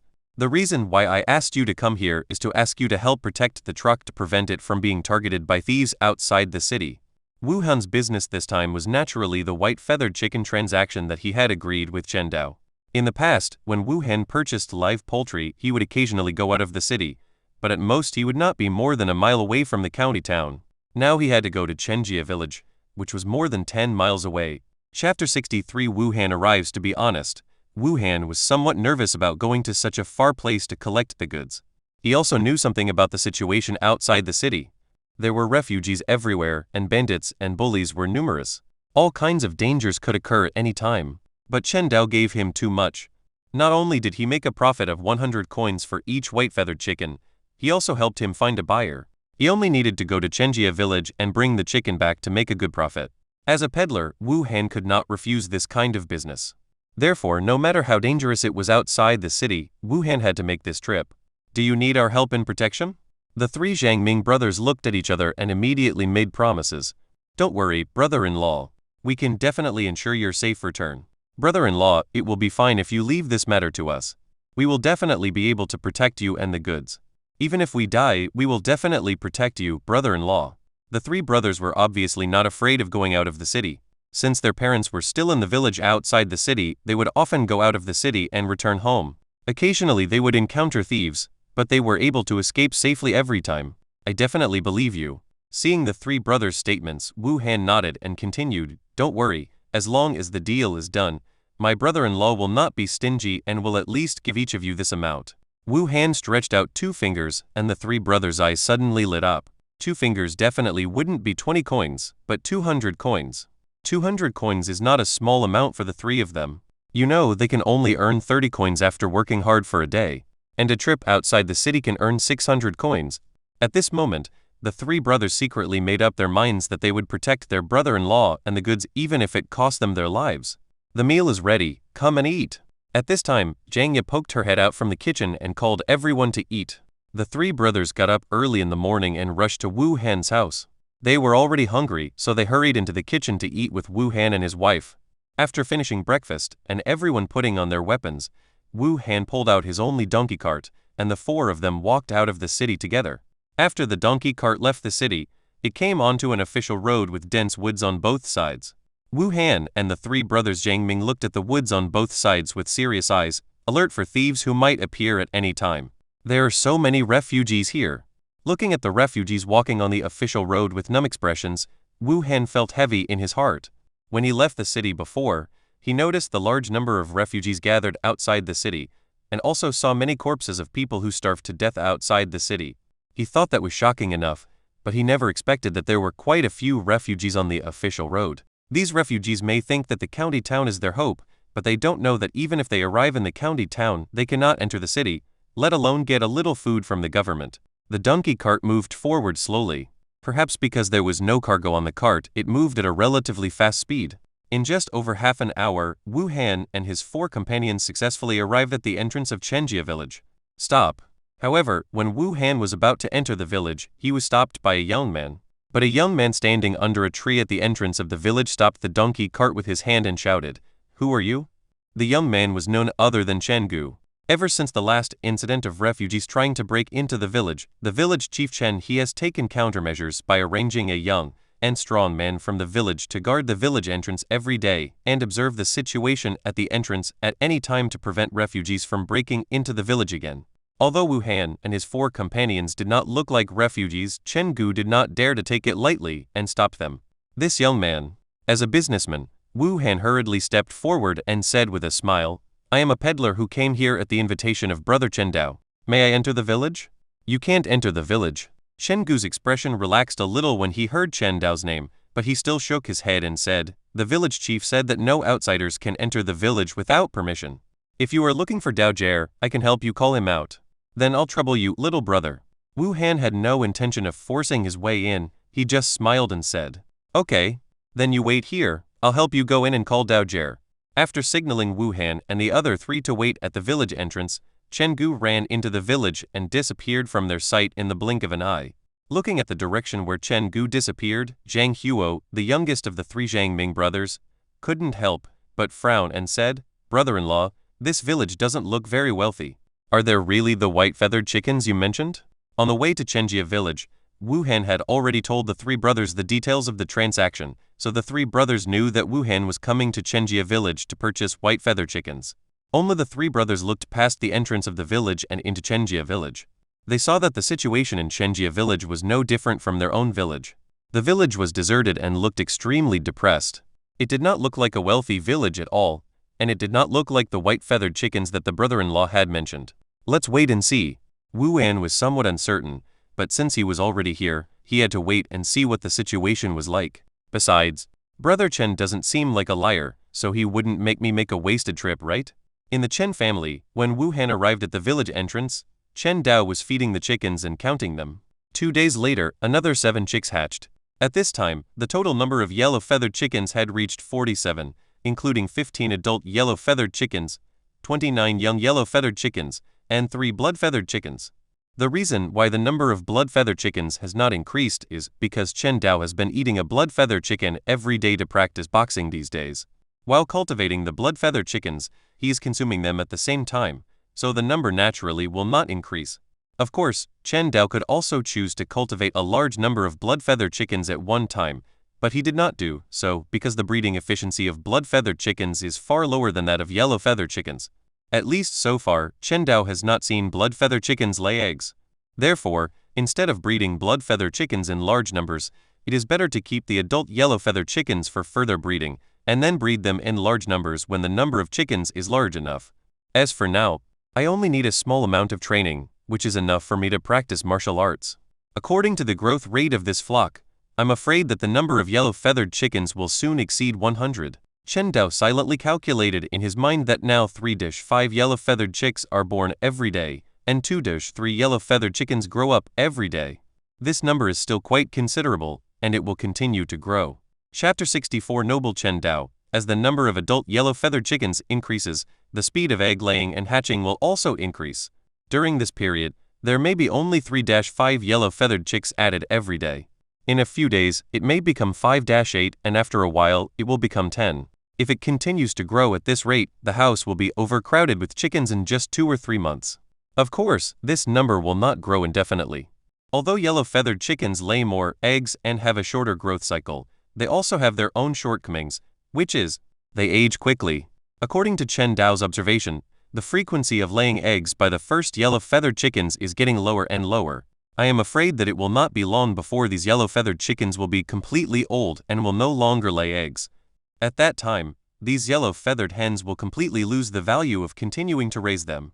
They will either be slaughtered for meat or raised as blood-feathered chickens and sold. Brother Dao, tilde. Just as Chen Dao was thinking, a voice came from outside the door. Hearing the familiar voice, Chen Dao subconsciously touched Xiaoyuan on his shoulder and then opened the door of the front yard. Brother Gu, why are you here? As soon as the gate opened, Chen Dao saw Chen Gu's face full of flattering intent. Brother Dao, someone is looking for you outside the village. I'm here to help call you. Chen Gu said with a smile on his face. When Chen Dao heard that someone was looking for him, the figure of Wu Han immediately emerged in his mind. Apart from Wu Han, as agreed, there was no one else who could come to Chenjia village to look for him. I understand. Brother Gu, wait for me for a moment. Chen Dao returned to the house, took out 5 cattas of sorghum flour and handed it to Chen Gu. Thank you for your hard work. Brother Gu, take these 5 cattas of sorghum flour. Chen Gu took the sorghum noodles and his eyes sparkled with passion. He kept saying, thank you, Brother Dao. Thank you, Brother Dao. Chen Gu could never have imagined that just by helping to notify, he could earn 5 kilograms of sorghum flour. He was naturally very surprised and extremely grateful to Chen Dao. You're welcome. Chen Dao smiled and waved his hand, then went straight out to his own construction site, found Chen Dao and got straight to the point. Uncle, the buyer of white-feathered chickens is here. How many chickens do you plan to sell this time? Wu Han is here? Chen Dao, who was unloading wood, was startled. After thinking for a while, he said, let's sell 20 this time. After a long period of exploration, Chen Da has understood the reproduction rate of white-feathered chickens. Although white-feathered chickens lay eggs less frequently than yellow-feathered chickens, it is not bad either. On average, a white-feathered hen can lay an egg every 2 days, and a new white-feathered chicken can be hatched in about 10 days.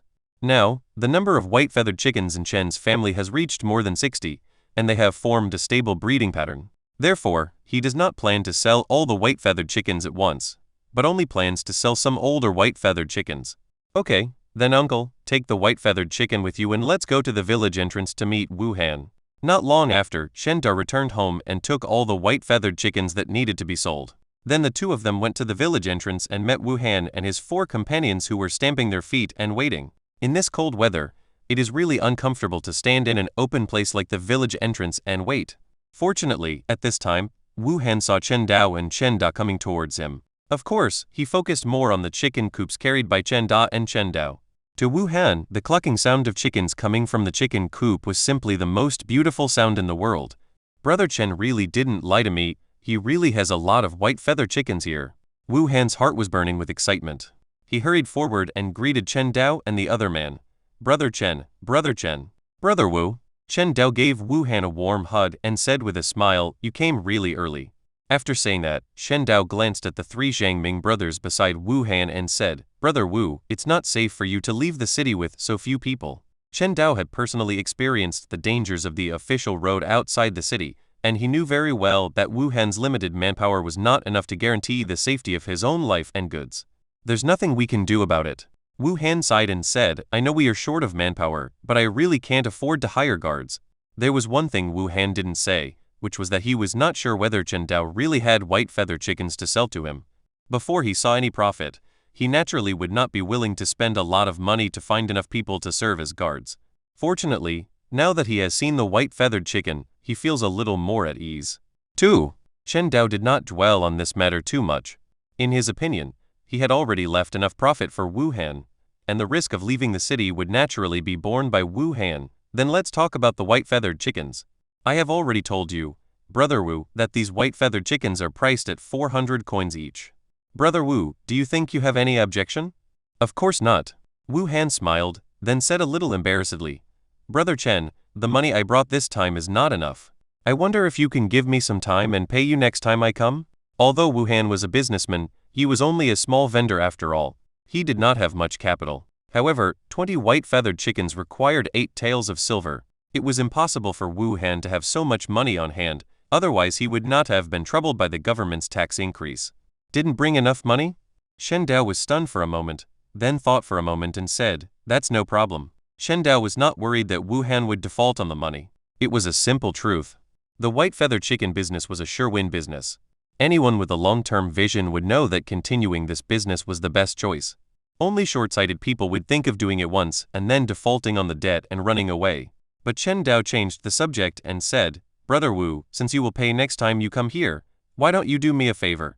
What help do you need? Just tell me, Brother Chen." Wu Han said generously. "Next time you come, please exchange all this money for food and ship it over to me. How about that?" This was Chen Dao's idea, and it was also Chen Dao's idea. In this year, it was useless to have too much money. Instead, he would feel more at ease if he could exchange it for food. In exchange for food? Wu Han didn't think much about it and agreed immediately. "That's no problem. If you can't buy enough food, you can replace it with gray-feathered chickens." Can. After the deal was concluded, Chen Dao signaled General Chen to put all the chicken cages on Wu Han's donkey cart, and then smiled and said to Wu Han, "Brother Wu, do you want to come into the village and sit for a while?" "Maybe next time." Wu Han declined. "I'm in a hurry to get back to the city to sell these chickens."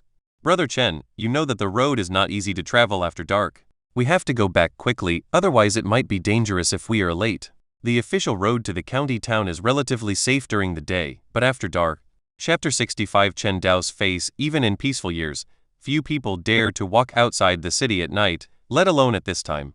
Not only do they need to be wary of wild beasts that may jump out of the forest at any time, but they also have to be wary of those vicious thieves. Unless they are highly skilled in martial arts, they dare not walk at night. "Alright, then we'll go back first. Brother Wu, please walk slowly. By the way, the next transaction will be in 10 days. Brother Wu, you can come back in 10 days. After Chen Dao said goodbye to Wu Han, he walked back to the village with Chen Dao. After the two men left, Jiang Ming, who had been silent until then, finally spoke up. "Brother-in-law, is there really such a unique breed of chicken for sale in this village? How can I deceive you?" Wu Han, who successfully purchased 20 white-feathered chickens, was in a good mood. He said with a smile, "Don't look down on Brother Chen because he is young. He is not simple. He can chat and laugh with the eldest lady of the Fuhu boxing gym." Wu Han naturally didn't know that Chen Dao was chatting and laughing with Lai Ying and even Lai Hu. He said this just to elevate Chen Dao's status to prevent the three brothers from looking down on Chen Dao. In Wu Han's view at this time, Chen Dao was his benefactor, and he would never allow the three brothers to destroy the good relationship between him and Chen Dao, because of their contempt for Chen Dao. The eldest daughter of the Fuhu boxing gym? The three Zhangming brothers looked at each other in bewilderment. The Fuhu boxing gym is one of the largest martial arts gyms in Taiping County, and its owner, Lai Hu, is one of the most powerful men in Taiping County. The eldest daughter of the Fuhu boxing gym naturally has a very high status. Chen Dao, who looked like a young boy, could actually chat and laugh with such a being. In the hearts of the three brothers, Chen Dao's status was immediately elevated by more than one level. This kind of person was not someone they could despise, let alone provoke. "Let's go back to the city." Wu Han called out to them, and the four of them got on the donkey cart, started the car, and slowly drove towards Taiping County. On the way back, Wu Han and his companions became more vigilant and kept looking at the woods on both sides of the official road, fearing that some thieves might jump out of the woods. Fortunately, the four of them were lucky and did not encounter any thieves until they successfully entered the city. An hour later, the donkey cart stopped in front of the Fuhu boxing gym. Wu Han jumped off the cart and said to YG, who was guarding the gate, "This strong man, please help inform the young lady of the gym and tell her that Chen Dao's friend is here to visit." Hearing the name Chen Dao, YG looked Wu Han up and down.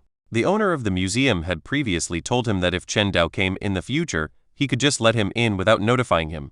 But this time it was Chen Dao's friend who came. YG thought about it and decided to report it. "Hold on." YG ran into the hall and came out with Lai Ying soon.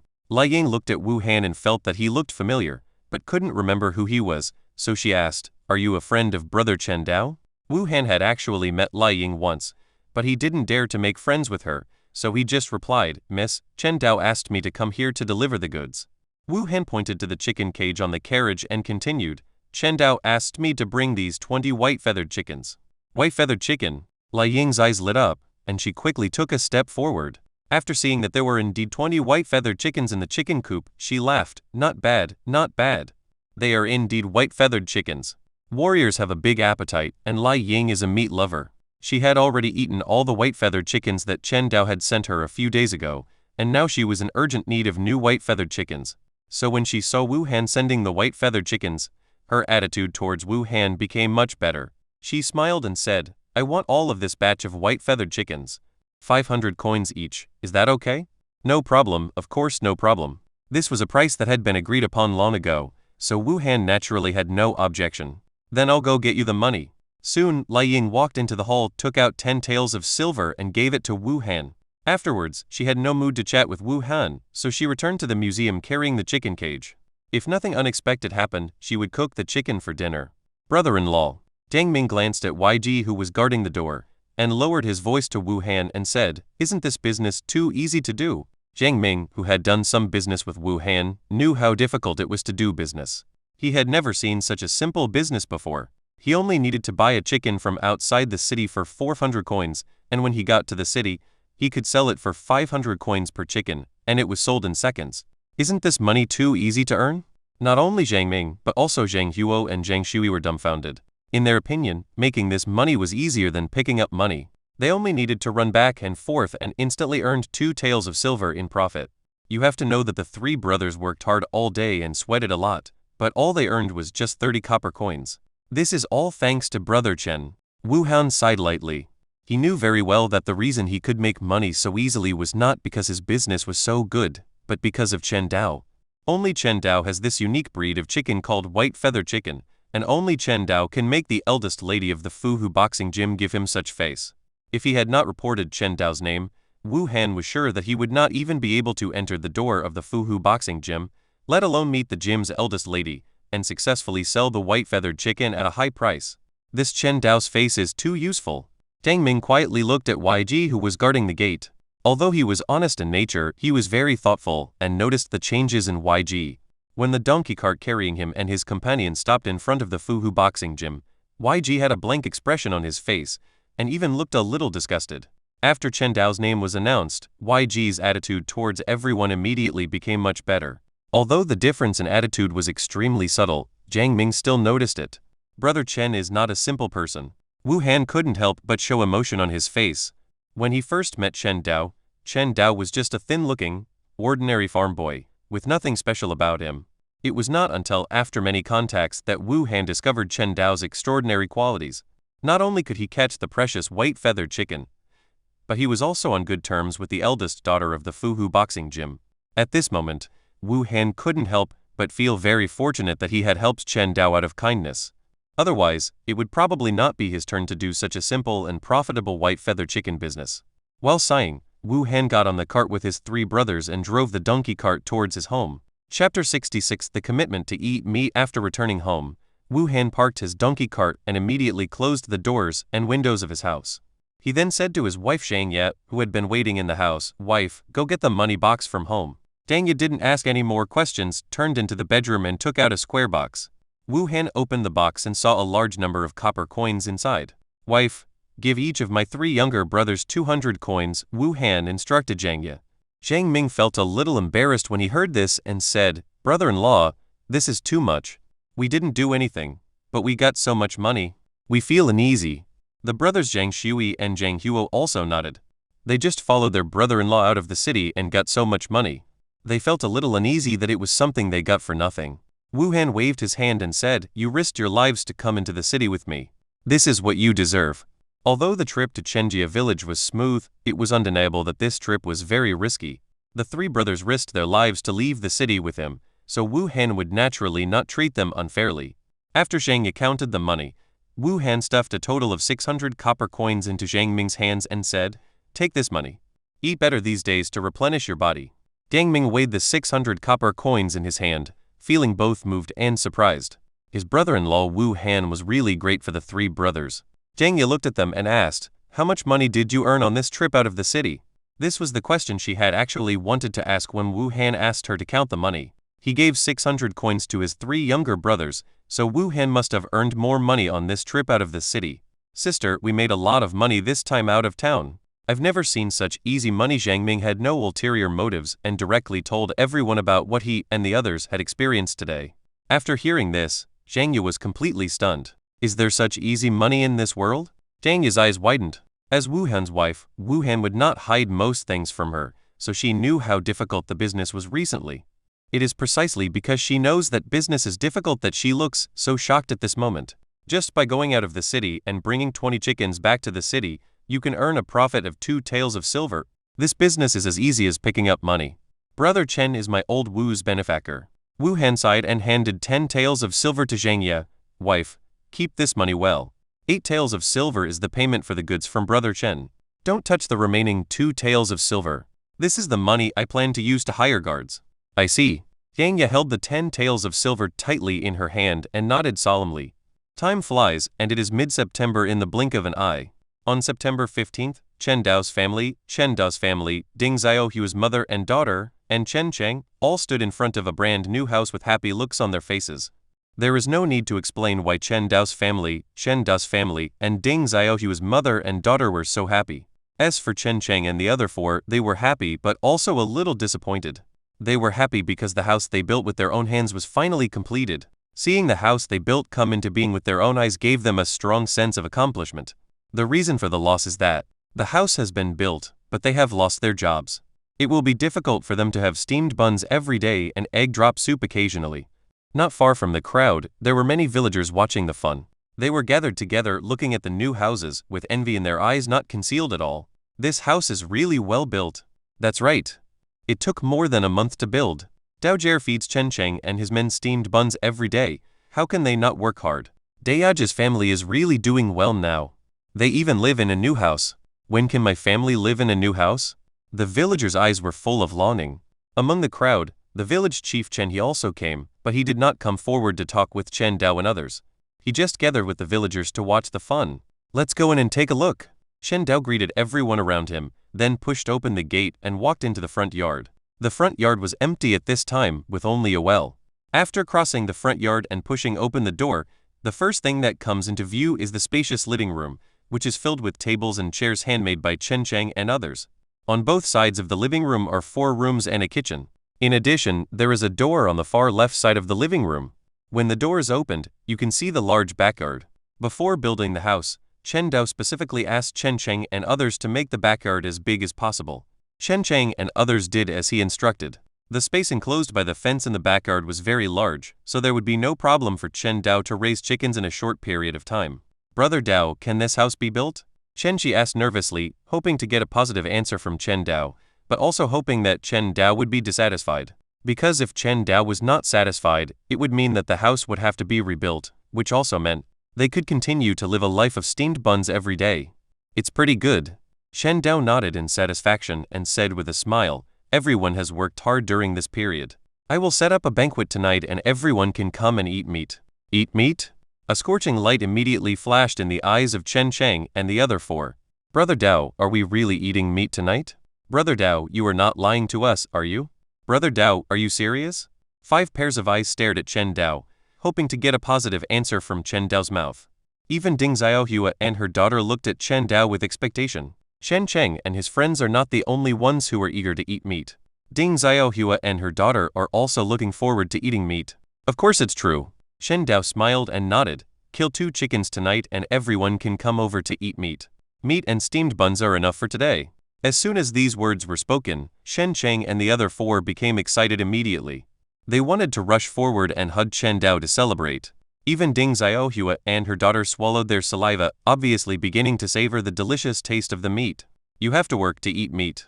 Chen Dao continued, Brother Cheng, please help us move all the furniture to the new house. After that, we will start cooking. It's just moving some furniture, it's no big deal. Brother Dao, let's go move the things now. Don't worry, Brother Dao, we'll be able to move it soon. Chen Dao's promise to eat meat motivated Chen Cheng and others. Led by Chen Da, they went to Chen Da's house and moved the furniture that Chen Dao had stored in Chen Da's house to the new house one by one. Chapter 67 New house completed. Chicken flock over hundreds. While Chen Da and others were busy moving furniture, Chen Dao also walked out of the new house and looked at the villagers who were watching. The villagers also noticed Chen Dao's gaze and greeted him enthusiastically. Brother Dao, is the new house ready? Brother Dao, do you want to hold a housewarming party? What housewarming party? That's something only the masters in the city can hold. You probably want to eat Daojer's food for free. Brother Dao, is there any work that I can help you with? Facing everyone's gaze, Chen Dao thought about it and decided to win their hearts. Good morning, everyone. He first greeted everyone, then smiled and said, to celebrate the completion of the new house, my family plans to hold a banquet tonight. Everyone in the village can come and take 2 steamed buns home to eat. When Chen Dao said this, the villagers who were watching were stunned at first, and then their first reaction was suspicion. Brother Dao, are you serious? Can you really take 2 steamed buns? Are you kidding us? Brother Dao, this is not a joke. It's not that the villagers don't trust Chen Dao, but food is too precious these days. People really can't imagine that someone would be generous enough to take out so much food to treat them. Of course it's true. Chen Dao nodded as if it was true. During the time when the house was being built, Wu Han came again and brought a large amount of food. Now both the Chen family and Chen Dao's family had enough food, so there would be no pressure to take out some to entertain the villagers. Great. Brother Dao is so generous. We actually have steamed buns to eat. Brother Dao is so kind to us. Brother Dao is such a good man. When the villagers received Chen Dao's affirmative answer, they immediately cheered and praised Chen Dao's generosity. Meanwhile, they dispersed to their homes to inform their families about the good news. The village chief Chen He walked closer to Chen Dao and asked with some concern, Brother Dao, there are quite a few people in the village. Do you have enough food? Chen He's worry was not without reason. There were a total of 103 households in the entire Chenjia village, with a population of more than 500. If each person had 2 steamed buns, that would be more than 1,000 steamed buns. It was not easy for the landlord to come up with more than 1,000 steamed buns. Don't worry, village chief. We still have enough food. Chen Dao had naturally done the math in his head and knew that his own grain was more than enough to provide so many steamed buns. Then I'll be relieved. Chen He took a deep look at Chen Dao and felt that the boy in front of him had changed a lot. He always looked frail before, but now he has changed a lot. Not only does his complexion look healthier, but his spirit and energy are far better than those of other people in the village. Of course, during this period of time, Chen Dao has been eating a blood feather chicken every day and has never stopped practicing boxing. As early as 7 days ago, he had become a 9th rank warrior. When he was wearing clothes, Chen Dao's changes were not too obvious. If you take off his shirt, you will find that Chen Dao's upper body muscles are extremely developed, and the strength of his arms is more than 200 kilograms. Now even Chen Cheng, the strongest man in the village, may not be able to compare with Chen Dao in arm strength. After becoming a warrior, his Kai and blood are abundant, and his ability to resist the cold is greatly enhanced. Although Chen Dao is still wearing patched clothes, in fact, the cold weather has little effect on him. Village chief, I will go back to work first. After saying goodbye to the village chief, Chen Dao returned to the Chen family and told Lai Ping and others that he was treating the whole village to steamed buns and asked them to make more steamed buns in the evening. Inviting the whole village to eat steamed buns? Daojer, you are really generous. He Qiuilian, who was busy in the kitchen, said that she was not blaming Chen Dao, but she felt that Chen Dao was being too generous. Treating the whole village to steamed buns was something that no one dared to do, even in good years in the past. Brother Dao, how about we give less, 1 steamed bun per person? Lai Ping also frowned. Now she had handed over all the household affairs to Chen Dao, and seldom asked about Chen Dao's decisions. But when she heard that Chen Dao was going to treat the whole village to steamed buns, she couldn't help but speak up. The reason is simple. Chen Dao's behavior is really too arrogant. He gave away thousands of steamed buns with a wave of his hand. Although the family has enough food now, they can't waste it like this. Mom, just do as I say. Chen Dao sighed in his heart. The reason why he invited the whole village to eat steamed buns was not purely to win people's hearts, but more out of sympathy for those villagers.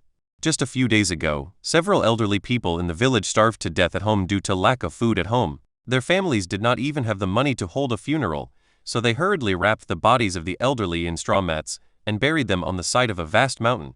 After witnessing the grief on that family's faces, Chen Dao came up with the idea of treating the entire village to steamed buns. He did this not for anything else, just so that the villagers could have a full meal and fewer people would die. All right. Lai Ping and He Qiuilian hesitated for a moment, but finally agreed to this matter. In fact, they would not oppose Chen Dao's decision at all. After all, the reason why the 2 families could live a good life now was all because of Chen Dao. Even Chen Dao would not object to the decision made by Chen Dao, let alone the 2 women. So the kitchen began to get busy, and the 3 women, Lai Ping, Ding Xiaohua and He Qiuilian, were making steamed buns in the kitchen. Chen Dao went to the front yard to check on the chickens he raised. I still underestimated the reproduction speed of yellow-feathered chickens. Looking at the chickens in the front yard that had long been out of control and were running around all over the floor, Chen Dao felt both happy and worried. He was happy because after more than 10 days of breeding, the number of yellow-feathered chickens had exceeded 100. Among them, there are 40 adult yellow-feathered chickens, 62 young yellow-feathered chickens, and 3 blood-feathered chickens. In order to grow the chicken flock, Chen Dao did not choose to breed too many blood-feathered chickens, but let the yellow-feathered chickens continue to breed. The yellow-feathered chickens did not disappoint Chen Dao. In just a dozen days, they reproduced to more than 100. Now, about 12 yellow-feathered chicks are born every day, and the reproduction speed has further increased. What worries Chen Dao is that as the number of yellow-feathered chickens increases, the cage breeding method can no longer be sustained. In fact, 10 days ago, the cages in the front yard could no longer hold so many yellow-feathered chickens, so some of the yellow-feathered chickens had to be placed outside the cages and raised in the wild. At first, Chen Dao was quite worried about these yellow-feathered chickens running around, but fortunately, Xiao Hai was there. Perhaps because of their higher bloodline level, these yellow-feathered chickens are extremely afraid of Xiao Hai. Through Xiao Hai, Chen Dao can control these yellow-feathered chickens and prevent them from running around. Chapter 68 Joyful Chuckle. As soon as Xiao Hai was mentioned, Xiao Hai arrived. It happily ran to Chen Dao's feet, stopped, and stroked Chen Dao's calves with the feathers on its neck. Seeing this, Chen Dao immediately realized that this guy wanted to eat. So Chen Dao returned to the house and took out food to feed Xiao Hai and the yellow-feathered chickens.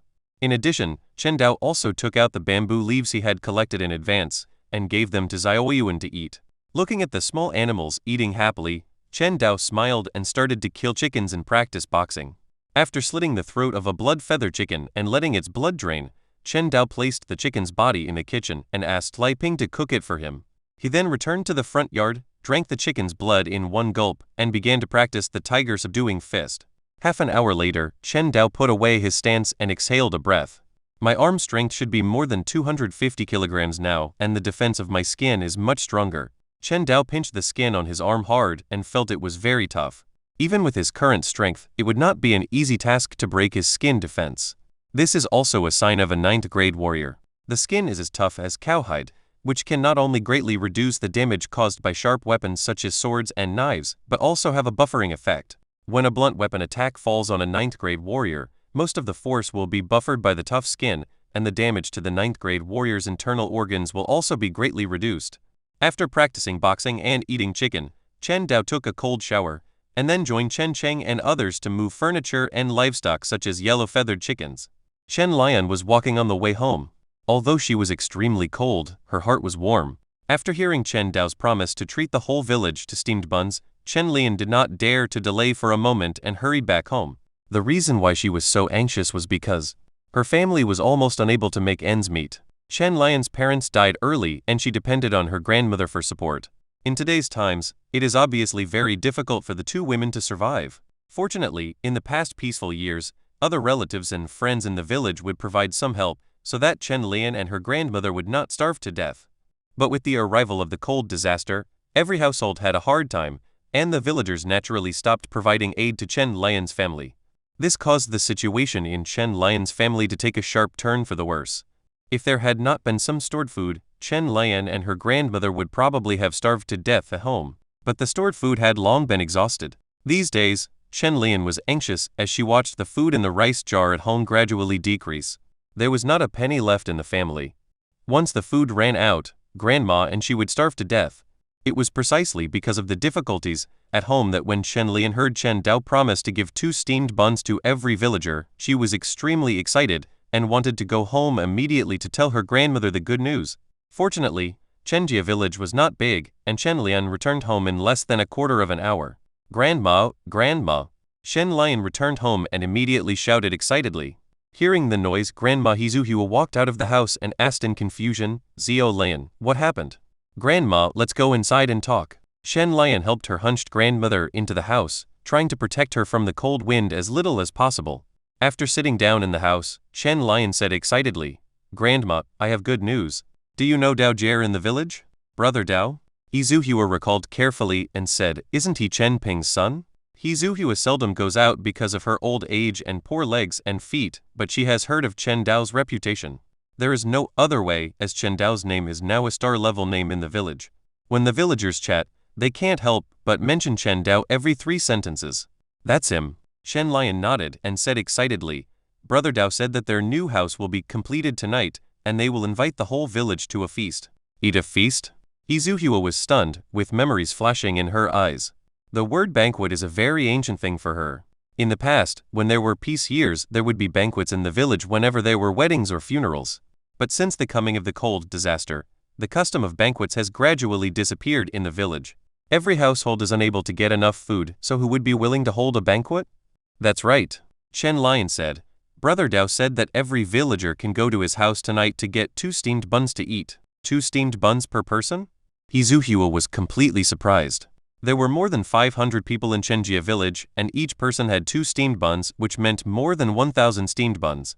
Where did the kid from Chen Ping's family get so much food? Yes. Shen Lion looked longing. I heard from other villagers that steamed buns are very delicious, but I haven't eaten steamed buns yet. Looking at the longing on Chen Lion's face, Hezualian's cloudy eyes flashed with a trace of sadness. Her son and daughter-in-law passed away early, and the family lost its strong labor force, which led to a very difficult life for the family. Shen Lion was already an 18-year-old girl, but she was so yearning for a steamed bun. Xiao Lion, Grandma is sorry for you. Tears rolled down Hezuhua's cloudy eyes. In fact, Chen Lion was not a lazy person. Instead, she was very hardworking. She managed the several acres of land at home very well, and the harvest was very good every year. But because she had to take care of this old woman, she could only live frugally, didn't have enough to eat, and had to do a lot of work. Also, because of this burden, even getting married was disliked. Hezuhua felt that she was very sorry for Chen Lion. Grandma, what are you talking about? Shen Lion reached out to wipe the tears from her grandmother's face and said, If you hadn't taken care of me when I was a child, I wouldn't have survived. How could you have done anything wrong to me? After that, Chen Lion said, Grandma, don't cry. Today is such a happy event. Why are you crying? Don't cry. Hezuhua wiped the tears from her face, forced a smile, and said, Let's go to Diajer's house to eat steamed buns tonight. Yeah. Shen Lion nodded repeatedly. I have smelled the smell of that steamed bun many times. I know it is delicious just by smelling it. After saying that, Chen Lion couldn't help but sigh. Brother Dao is such a good man. He was willing to share so many steamed buns with us. Conversations similar to the one in Chen Lion's family were being played out in every villager's home. Within half an hour, the news that Chen Dao's family was going to hold a banquet and give every villager 2 steamed buns spread throughout the village. As a result, all the villagers in the village became excited, cheers rang out in one house after another, and the whole village was full of joy as if it was New Year. Chapter 69 County Magistrate Chen Dao? In the afternoon, when the sun was setting in the west, the villagers excitedly walked out of their homes and went straight to Chen Dao's house. Shen Lion also helped Hezuhua out of the house, and walked to Chen Dao's house as quickly as possible. It smells so good. Chen Lion, who was near Chen Dao's house, twitched her nose and inhaled the unique aroma of steamed buns that permeated the air into her lungs, instantly making her feel hungry. The village hasn't been lively for a long time. Hezuhua looked ahead with her cloudy eyes, and saw one villager after another queuing up to enter Chen Dao's house to receive steamed buns, with joy on their faces. This lively scene with the whole village coming out made Hezuhua look a little sad. In the good times of the past, Chenjia village was barely a relatively wealthy village, and lively scenes like the one before us would occasionally appear. But since the cold disaster came and the government increased taxes, the village has not been so lively for a long time. Uncle, I'm here to get some steamed buns. Chen Gu, who was the first to line up and enter Chen Dao's yard, said to Chen Dao, who was distributing steamed buns to everyone with a flattering smile on his face. Chen Dao finally gave the task of distributing steamed buns to Chen Daolai, because the villagers did not dare to bargain with Chen Daolai. If Lai Ping or He Qiuilian were to do it, they might not be able to intimidate the villagers. It's Brother Gu. Shen Dao took a look at Chen Gu, and his impression of him was not too bad. Although Chen Gu was a little cunning, he was not a bad person. Therefore, Chen Da did not refuse Chen Gu and directly handed 2 steamed buns to Chen Gu. Thank you, uncle. Thank you, uncle. Chen Gu thanked him repeatedly and held the 2 steamed buns in his arms. The heat from the steamed buns seemed to bring him a touch of warmth. After Chen Gu's family and other villagers came forward to receive the steamed buns. The moment they received the steamed buns, every villager's face was filled with a happy smile. I never thought that I would be able to eat steamed buns one day. This steamed bun looks delicious. Brother Dao is really generous. He is willing to treat the whole village to such delicious food. Yes. In this year, only Brother Dao is willing to give us some food. Most of the villagers who got the steamed buns chose to eat them directly on the open space outside Chen Dao's house, while a small number took them back home, planning to eat them later. It is worth mentioning that there were many children in the queue. Chen Dao said that each person in Chenjia village would get 2 steamed buns, so all the villagers brought their children over just to get 2 more steamed buns. Shen Lion looked at the long line ahead. Although her stomach was empty, she waited patiently for the team to move forward. Finally, a quarter of an hour later, it was Chen Lion's turn to receive the steamed buns. "Uncle, I'm here to get the steamed buns." Shen Lion looked at Chen Da in front of her and said with a smile, "It's Xiao Lian." Chen Da glanced at Chen Lion. He naturally knew Chen Lion. Chenjia village was a very small place and Chen Da knew most of the adults except the children. Chen Da also knew the situation at Chen Lian's home, but he had no intention of giving Chen Lian more steamed buns. He just handed a total of 4 steamed buns to Chen Lion. "Xiao Lion, these are steamed buns for you and your grandmother." "Thank you, uncle." Shen Lian carefully took the 4 steamed buns and expressed her sincere gratitude to Chen Da. These 4 steamed buns might be just a full meal for the villagers who could still get by, but for her and her grandmother, they were the hope that kept them alive and from starving to death. Shen Lian held the 4 steamed buns in her arms as if they were treasures, trying her best to prevent them from getting cold, and then helped her grandmother to a tree to shelter from the wind. At this time, many villagers were enjoying the delicious steamed buns under the tree. When they saw Chen Lian coming, they greeted her with smiles on their faces. "Zhou Lian is here?" A middle-aged woman said enthusiastically. "Grandma He, come and sit here with me." After saying that, the woman walked forward, supported He Zuhua, and sat down next to her. He Zuhua took a look at the woman, recalled, and said, "You are Mr. Shen's daughter-in-law, right?" "It's my wife." Mr.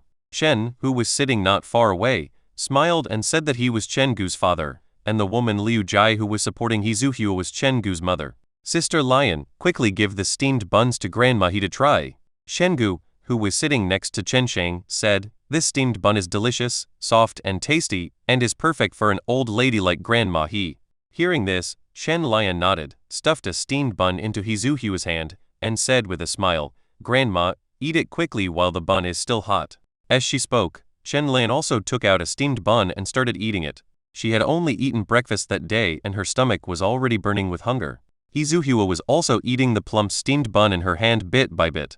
She was old and had bad teeth, but fortunately steamed buns were relatively soft, so He Zuhua didn't put much effort in eating them. While she was enjoying the sweet taste in her mouth, she said with emotion, "I used to think that Brother Ping was a capable man, but it was a pity that he passed away too early. I didn't expect his son to be so capable that he could treat the whole village to steamed buns." He Zuhua's words immediately attracted the approval of the people nearby.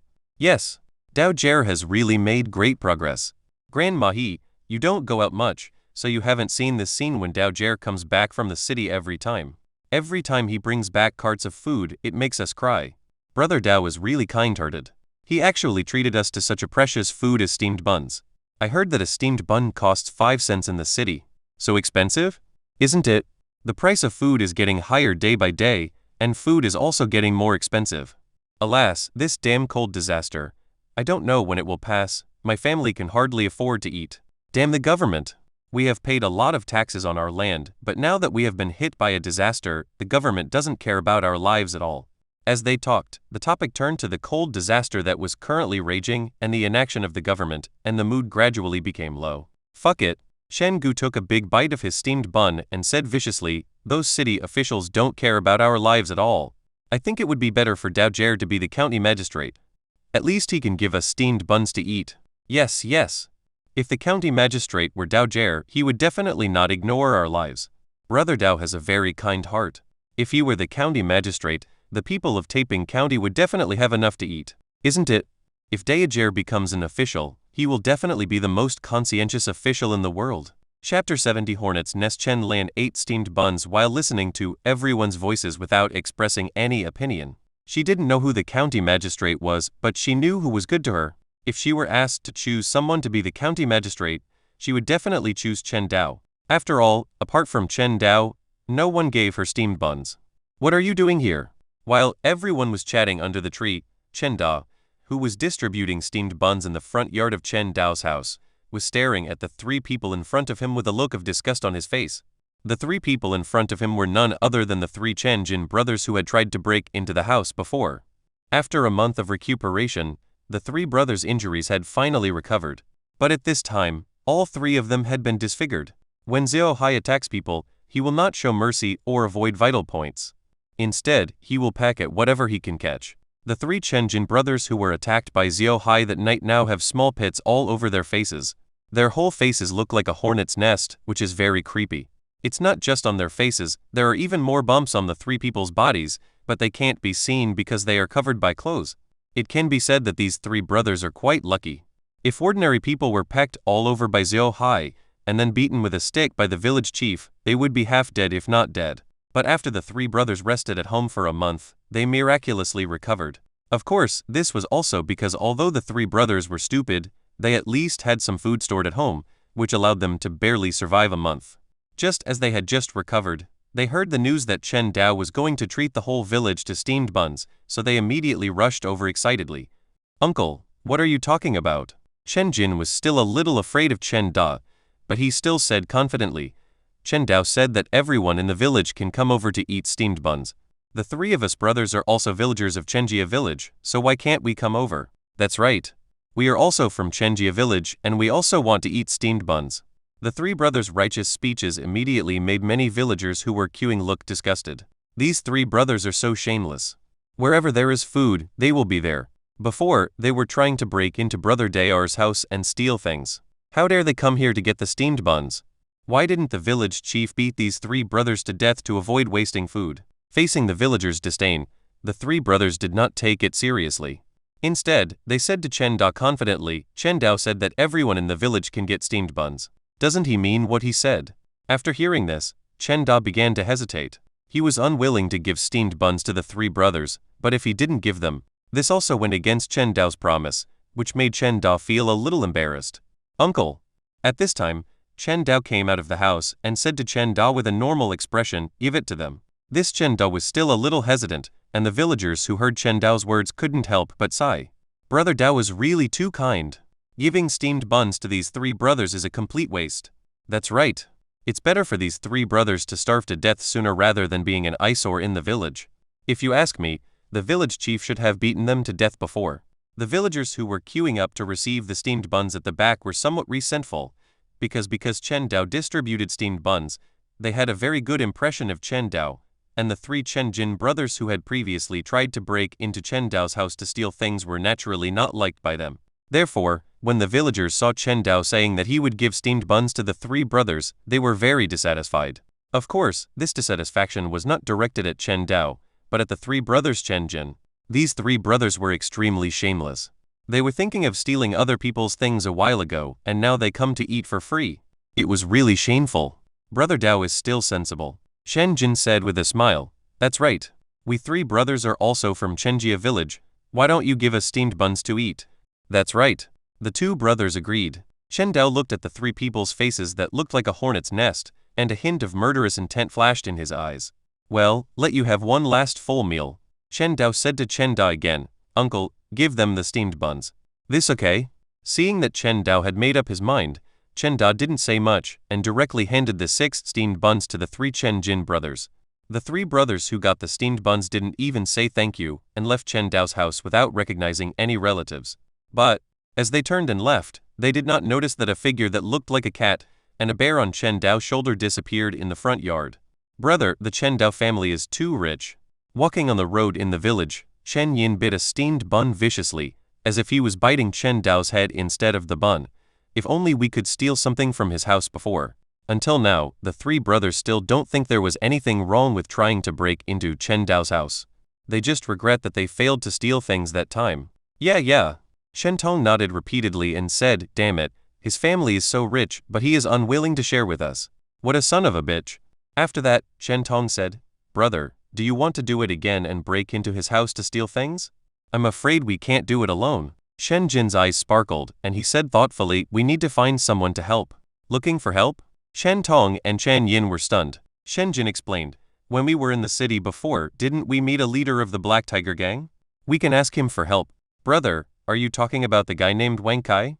Shen Tong and Chen Yin reacted immediately. They had a deep impression of Wang Kai. They had spent a lot of money from selling land on treating Wang Kai to food and drinks. Good. Chen Jin nodded and said, in this day and age, Chen Dao is so wealthy. His family must be hiding a lot of secrets. As long as we tell Wang Kai about this, he will definitely be tempted. Maybe even the leader of the Black Tiger Gang will be tempted. Then, Shen Dao will be dead. The Black Tiger Gang is the largest gang in Taiping County, and its leader is a warrior-level figure. Even the big families and government officials in the city have to give him some face. If they covet him, Chen Dao will surely die. By then, wouldn't it be possible to get some of Chen Dao's family secrets and wealth? I don't ask for much, at least a few chickens for myself would be fine. Shen Jin couldn't help fantasizing. Shen Yin and Chen Tong's eyes lit up as well. Over the past month, they had been lying in bed crying in pain all day, and their hatred towards Chen Dao had reached its peak. When they thought of the ending in which Chen Dao's family would be destroyed, they couldn't help but get excited. Chapter 71. A sumptuous dinner. The three brothers were so excited that they didn't notice that there was no one around them at this moment. Because most of the villagers in Chenjia village have gathered at Chen Dao's house, the entire village is now extremely empty. Also, because the three brothers are not sociable, they often like to take remote paths.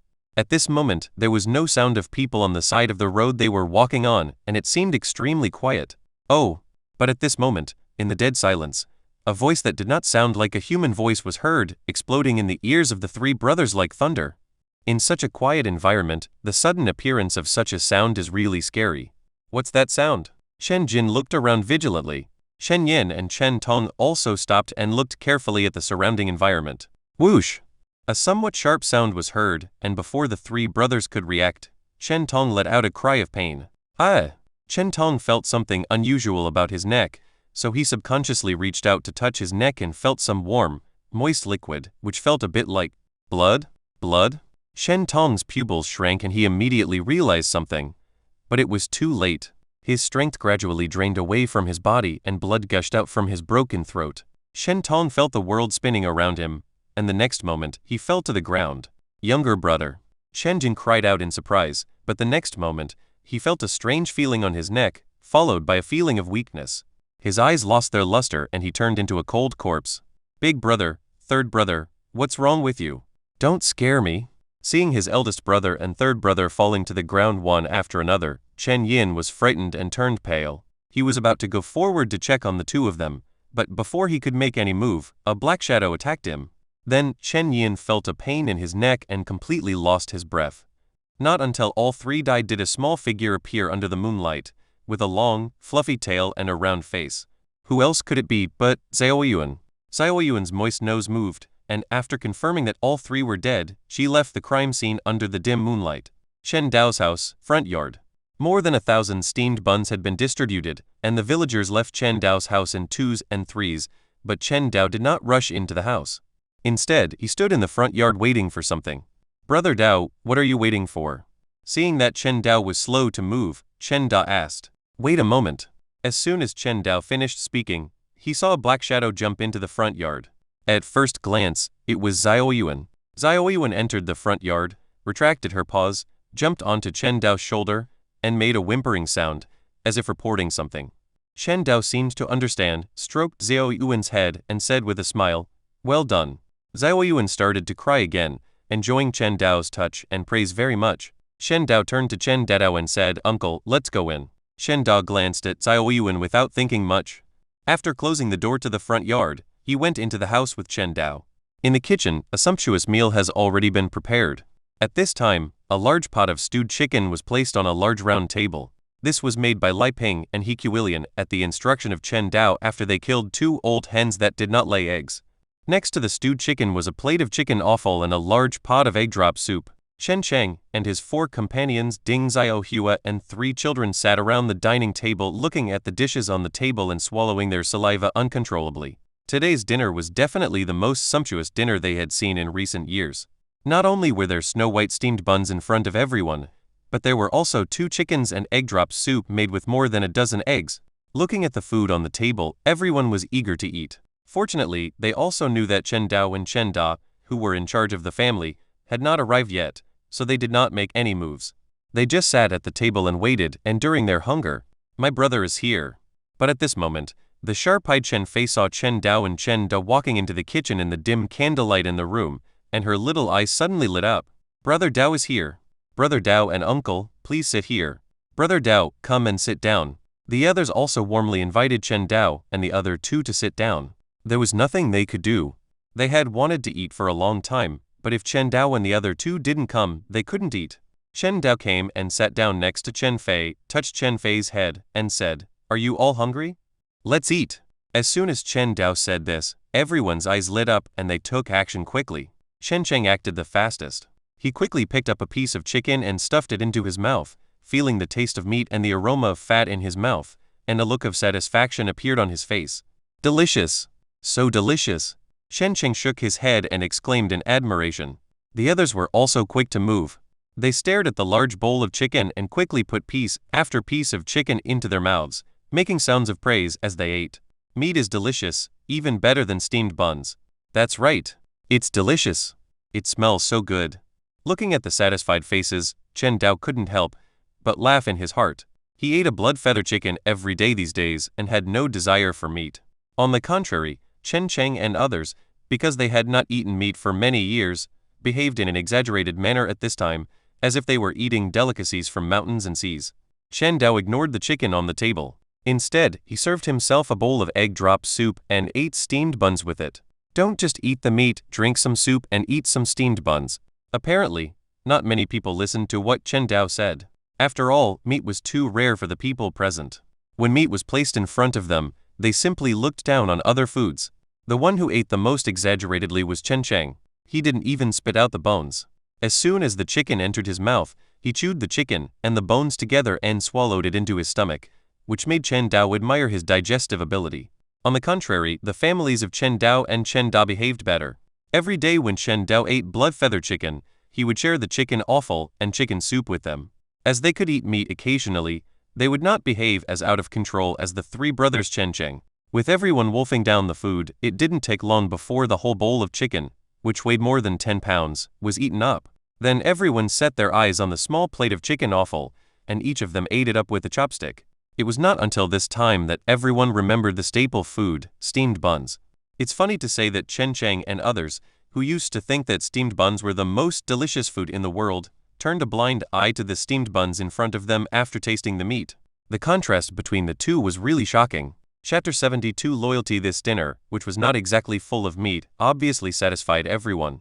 At the end of dinner, Chen Cheng and others touched their bellies with expressions of satisfaction on their faces. "Brother Dao is really good to us. I have never eaten so much meat in my life."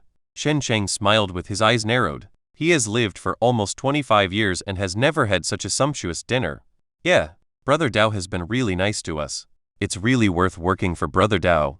This is the best meal I have ever had." Others also echoed this, and their favorable impression of Chen Dao had reached its peak. Chen Dao smiled and said, "Everyone come over tomorrow morning and we'll go to the county town." After seeing everyone nod, Chen Dao continued, "Okay, everyone, go home after you're full. Brother Cheng, stay for a while, I have something to tell you." At Chen Dao's command, everyone understood and left. The women were cleaning up the dishes. Shen Dao, who led Chen Cheng to the front yard, said, "Brother Cheng, do you want to continue to work with me in the future?" "Of course." Shen Cheng nodded without hesitation. "Brother Dao, I am willing to work with you as long as you provide me with food." "Very good." Shen Dao nodded secretly. He was not worried that Chen Cheng would refuse. Now it was a recognized fact in the whole village that one could have enough food by working for him. There were at least 490 people willing to work for Chen Dao. As for why Chen Dao looked for Chen Cheng, the answer is naturally because Chen Cheng is stronger. Since coming to this world, Chen Dao has always been extremely insecure. When it comes to security, no matter how much he invests, Chen Dao will not feel that he is losing out. The reason why Chen Cheng continued to work with him was because Chen Dao planned to train Chen Cheng to be his bodyguard. He even planned to train Chen Cheng to be a warrior. With Chen Cheng's 1.8 meter tall, muscular body, once he becomes a warrior, he will surely be a leader among his peers. By then, I will have Chen Cheng and Xiao Yuan as bodyguards, so won't I be safe and worry-free? After observing for this period of time, Chen Dao has completely confirmed Chen Cheng's loyalty. It may be difficult to let Chen Cheng die for him, but Chen Dao is sure that Chen Cheng will never betray him. Therefore, he does not mind spending some resources to train Chen Cheng into a warrior and serve as his personal bodyguard. "Then you will follow me from now on, Brother Cheng," Shen Dao said. "Not only will I provide you with food, I will also pay you a salary every month. And salary? Shen Cheng's eyes lit up. Not only would he be provided with meals, but he would also receive a salary. What a wonderful thing. Certainly. Shen Dao nodded, took out 5 eggs that had failed to hatch, and stuffed them into Chen Cheng's hand, saying, with this salary, you don't have to worry about your family not being able to afford food. Take these 5 eggs and go back to nourish your brothers and sisters. Chen Cheng looked at the 5 eggs in his hand. His heart was moved, and his eyes were a little moist. Brother Dao, you were so good to me. Shen Dao not only feeds himself, but also considers his family. At this moment, Chen Cheng was completely devoted to Chen Dao. Ever since he was old enough to understand, no one had ever been so kind to him except his mother. Shen Dao patted Chen Cheng on the shoulder and said, Brother Cheng, go back quickly. Don't keep your mother waiting for too long. After saying that, Chen Dao turned around and went back into the house. Chen Cheng stayed there for a long time before turning around and leaving, returning to his home. At Chen Cheng's home, his mother Liu Yan, Chen Shi, and Chen Mu were sitting in the not-so-spacious living room. With the dim moonlight coming in from outside the door, one could see the sadness on the 3 people's faces. With the completion of the construction of Chen Dao's house, the 3 brothers Chen Cheng completely lost their jobs that could support them in making a living. Not only would they not be able to eat enough every day, but the family's food consumption would also be even greater. Although this was not a catastrophe for a family that already had little food reserves, it would certainly make life more difficult. Well, Chen Shi sighed and said with some regret, if we had known earlier, we should have been a little lazy, so that Daojer's house could be built more slowly and we could have eaten a few more days. How could you have such a thought? Liu Yan glared at Chen Shi and said, Brother Dao provides you with plenty of food and even sends steamed buns to your home, yet you want to be lazy? As soon as his mother got angry, Chen Shi immediately felt guilty and scratched his head embarrassedly. Mom, I was just talking, I don't intend to really do this. In fact, Chen Shi was very grateful to Chen Dao and had never thought of being lazy. The reason why he said that just now was just a subconscious complaint because of the lack of food at home. How about we go into the city to work? Chen Mu said, I heard that you can earn a lot of money by selling your labor in the city. The 3 of us are not short of strength, so we will definitely be able to find work. No. Chen Shi shook his head and said, when the peddler Wu Han came here, I asked him about it. He told me that there are so many people vying for hard labor in the city now that it's not our turn at all. This Chen Mu opened his mouth, feeling helpless. He couldn't farm in the village, nor could he work in the city. Was it true that so many people in his family would just starve to death? Mother, second brother, third brother. Just when the 3 of them were looking worried, Chen Cheng ran in excitedly with a happy look on his face. Brother is back. Chen Shi noticed the joy on Chen Cheng's face and asked hurriedly, Brother, why did Daojer keep you here just now? Brother Dao asked me to continue working with him. Chen Cheng smiled innocently and said, he said that if I work with him in the future, I will not only have enough to eat every day, but also get a salary. Is there such a good thing? Chen Shi and Chen Mu were stunned and then their eyes were filled with strong envy. Brother, this is a good thing. Chen Shi's eyes sparkled as he said, who in the village doesn't want to help Daojer with his work? It's your blessing that Daojer likes you. After saying that, Chen Shi said with great regret, why didn't Brother Dao take a fancy to me? Are you lazy at work? Liu Yan obviously hadn't forgotten what Chen Shi had just said. Brother Dao saw that you weren't working hard, so he didn't ask you to continue working? It's unfair, mother. Chen Shi hurriedly protested, I have never been lazy when I was working. If you don't believe me, ask my eldest brother and third brother. Liu Yan looked at Chen Cheng and Chen Mu, and saw that they both nodded. They all saw Chen Shi working, and he had indeed never been lazy. On the contrary, because he had enough food to eat every day, he was very diligent. I see. Liu Yan couldn't figure out why Chen Dao left Chen Cheng alone, so she quickly stopped thinking about this question and looked at Chen Cheng and asked, Cheng, you said before that Dao would still pay you? Chapter 73 3 Corpses. Yes, mother. Did Brother Dao say how much to give? Liu Yan asked. It was not that she was greedy for money, but this salary was too important to her family.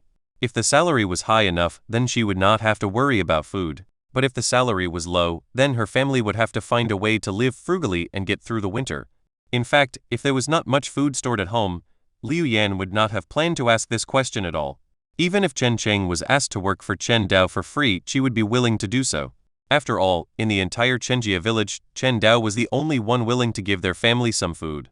Brother Dao didn't say that. Shen Cheng replied, but he said that the salary is enough to feed everyone in our family. As soon as Chen Cheng finished speaking, the eyes of the 3 people in the room lit up. Did Daoj really say that? Li Yan asked, staring at Chen Cheng. Yes.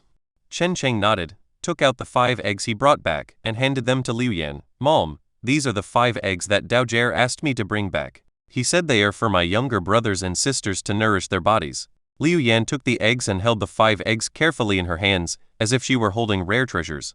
In fact, these 5 eggs are like treasures to Liu Yan. The little ones in the family didn't have enough food to eat all year round, and all they ate was bran and flour. They were hungry every day, and they all looked pale and thin. These 5 eggs were just right for nourishing their bodies. Brother Dao is really generous. Looking at the 5 eggs, Chen Shi couldn't help but sigh. 5 eggs are all he gave. Even the landlords in the city are not so generous. Hasn't Dao Jie always been like this? He treats the villagers very well. Shen Mu said, it's a pity that Dao Jie didn't like me, otherwise I could have a full meal every day like my elder brother. Liu Yan put away the 5 eggs. Her eyes fell on Chen Cheng, and she solemnly warned him, Brother Dao is so good to you. Brother Cheng, you must help him with your heart in the future, otherwise mother will not forgive you, understand? Got it, Mum? While Chen Cheng's family was talking, Chen Dao was lying on the bed in the newly built house, looking at the ceiling with a blank look in his eyes. Including the bandits he had killed before, Chen Dao, who had never killed even a few chickens in his previous life, has killed more than 10 people since he came to this world. If this happened in China in his previous life, he would be labeled a murderer. But in this world, killing just a dozen people is nothing at all. Even the government would probably find it difficult to find out that those people were killed by Chen Dao. Even if they were found out, no one would be held accountable. After all, those forest bandits living near the official road were dead, and the government might even applaud and not care how they died. On the contrary, the 3 Chen Jin brothers were in some trouble, but the problem would not be too big. After all, when the 3 Chen Jin brothers died, Chen Dao had been staying in the front yard and was always in the sight of the villagers. He had sufficient proof of his alibi. Even if the government found out in the end, Chen Dao didn't think anything would happen to him. He just needed to reveal his identity as a warrior. The status of warriors in this world is of a transcendent level. It is impossible for the government to become an enemy of a warrior just for 3 Chen Jins. In short, Chen Dao was not worried about the impact of killing the 3 Chen Jin brothers on himself. He just couldn't help feeling a little emotional. Human life in this world is too worthless. Countless refugees have starved to death outside the city, but no one has ever cared about their lives. Well, Chen Dao sighed softly and fell asleep unknowingly. Early the next morning, the 3 Chen Cheng brothers woke up. Instead of having breakfast at home, they went out and went straight to Chen Dao's new home. They all knew that Chen Dao's family must have prepared breakfast for them, so they didn't waste food at home. When I arrived at Chen Dao's house, I saw that Chen Jiang and Chen Si had already arrived. They were standing at the door waiting, with their clothes wrapped tightly around them. Brother Cheng, you are here. Chen Si greeted the 3 Chen Cheng brothers with a smile. Chen Si, Chen Jiang. The 3 brothers responded with a smile, and then they waited for the door of Chen Dao's house to open while talking. Squeak. Not long after, the door opened, revealing the figure of Chen Dao inside. Several people came forward enthusiastically to greet Chen Dao. Good morning, Brother Dao. Good. Shen Dao nodded and led everyone into the house. The 2 women in the family Lai Ping and Ding Xiaohua had already prepared breakfast, and everyone started eating as soon as they entered the house. After eating 8 steamed buns with egg drop soup, Chen Cheng patted his belly contentedly and said with a smile, the steamed buns from Daejier's house are really good. I will never get tired of them. That's not what you said yesterday. Shen Jiang smiled and joked, yesterday he said chicken was the best. The chicken is delicious and the steamed buns are delicious too. Shen Cheng said seriously. Shen Dao did not chat with the crowd. He took some food and went to the backyard to feed the chickens. He tied up the feet of the 3 blood-feathered chickens, put them in the chicken coop, and then went out with Chen Cheng and others and went straight to Chen's house. Shen Dao had borrowed the donkey cart from the village chief's house and was planning to go to Chen Dao's house to look for Chen Dao and his group. When he saw Chen Dao and his group coming over, he said, "Are you here? Let's go." So, a group of people got on the donkey cart, left the village and headed towards the county town. Not long after Chen Dao and others left, a shrill scream resounded throughout Chenjia village. A woman looked at the 3 bodies on the ground with a pale face and fell to the ground in fright. At the same time, nearby villagers who heard the noise also walked out of their homes. When they saw the 3 bodies, all of them turned pale without exception. Some of the timid ones even trembled all over. Of course, there are also some brave ones. A young and strong man stepped forward courageously, turned the bodies over and recognized the identities of the 3 bodies. They are the 3 Chen Jin brothers. The young man couldn't help showing a trace of contempt on his face. These 3 brothers were not popular in the village. Oh no, they are not popular at all. They are like stinky dog shit in the village and are disliked by everyone. Why did these 3 brothers die? Yesterday I saw them collecting steamed buns from Daejer's house. How come they died the next night? It's a good thing they died. These 3 brothers should have died long ago. It's a waste of food if they're still alive. The surrounding villagers were talking about it, and many even applauded. The young and strong man who was the first to step forward to check the situation carefully examined the wounds on the bodies of the 3 brothers with a frown on his face. It was obvious that these 3 brothers were not killed by humans, but by wild beasts. The wounds on their necks could be seen at a glance to be caused by the claws of some wild beast. Chapter 74 Some Gains? The village chief is here. But at this moment, the crowd automatically made way for each other, and the village chief Chen he walked over and looked at the 3 bodies on the ground with a serious expression. Village head. The young man who was checking the situation stood up and said to Chen He, the dead are the 3 Chen brothers. They should have been killed by wild beasts that came down the mountain. Chen He squatted down, checked the situation, and nodded to confirm the young man's judgment. He was indeed killed by a wild beast. Anyone who is not blind can tell that the wounds on the necks of the 3 Chen brothers were caused by the claws of wild animals, but Chen He was somewhat puzzled. Chenjia village was close to Kangmeng Mountain, so wild animals had broken into the village before. Those wild animals might be wild boars, jackals, tigers, and leopards. They might be threatening to people, but they were not enough to make 3 adults unable to resist at all. There was no sign of a struggle at the scene, which meant that Chen Jin and his 2 brothers were killed in one blow.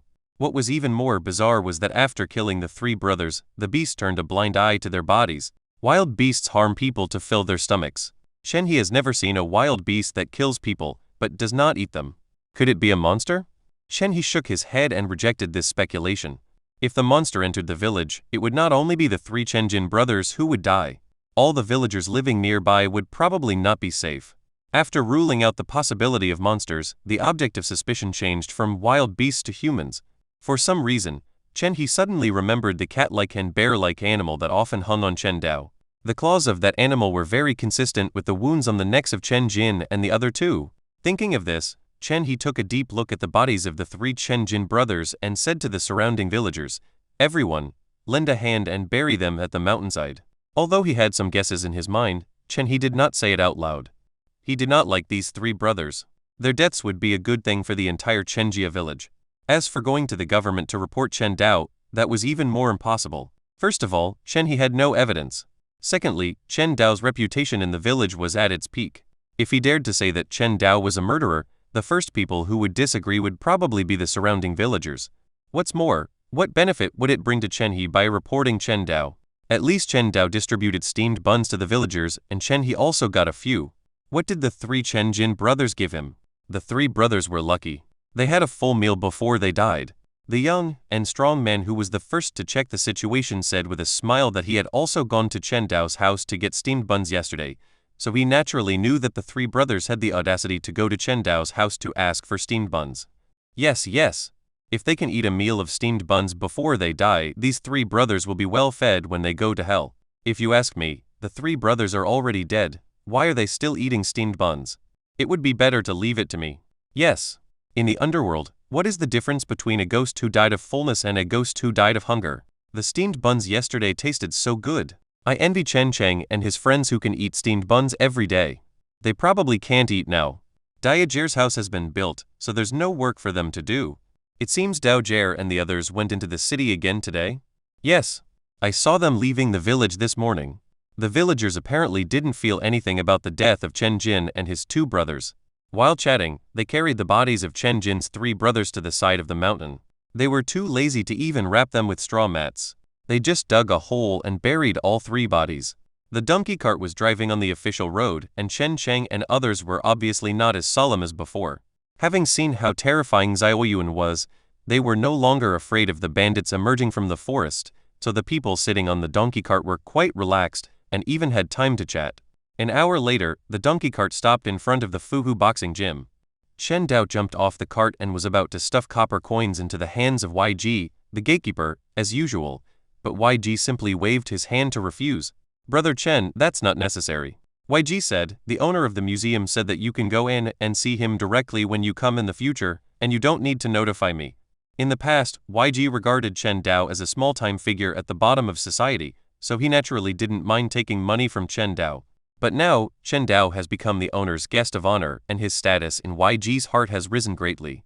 It would be inappropriate to take money from him anymore. Then thank you, Brother Y. Chen Dao didn't mean to insist on paying. After signaling Chen Dao and others to wait outside, he walked into the martial arts hall on his own. In the martial arts hall, apprentices were practicing the subduing tiger fist under the guidance of Han Meng, sweating profusely.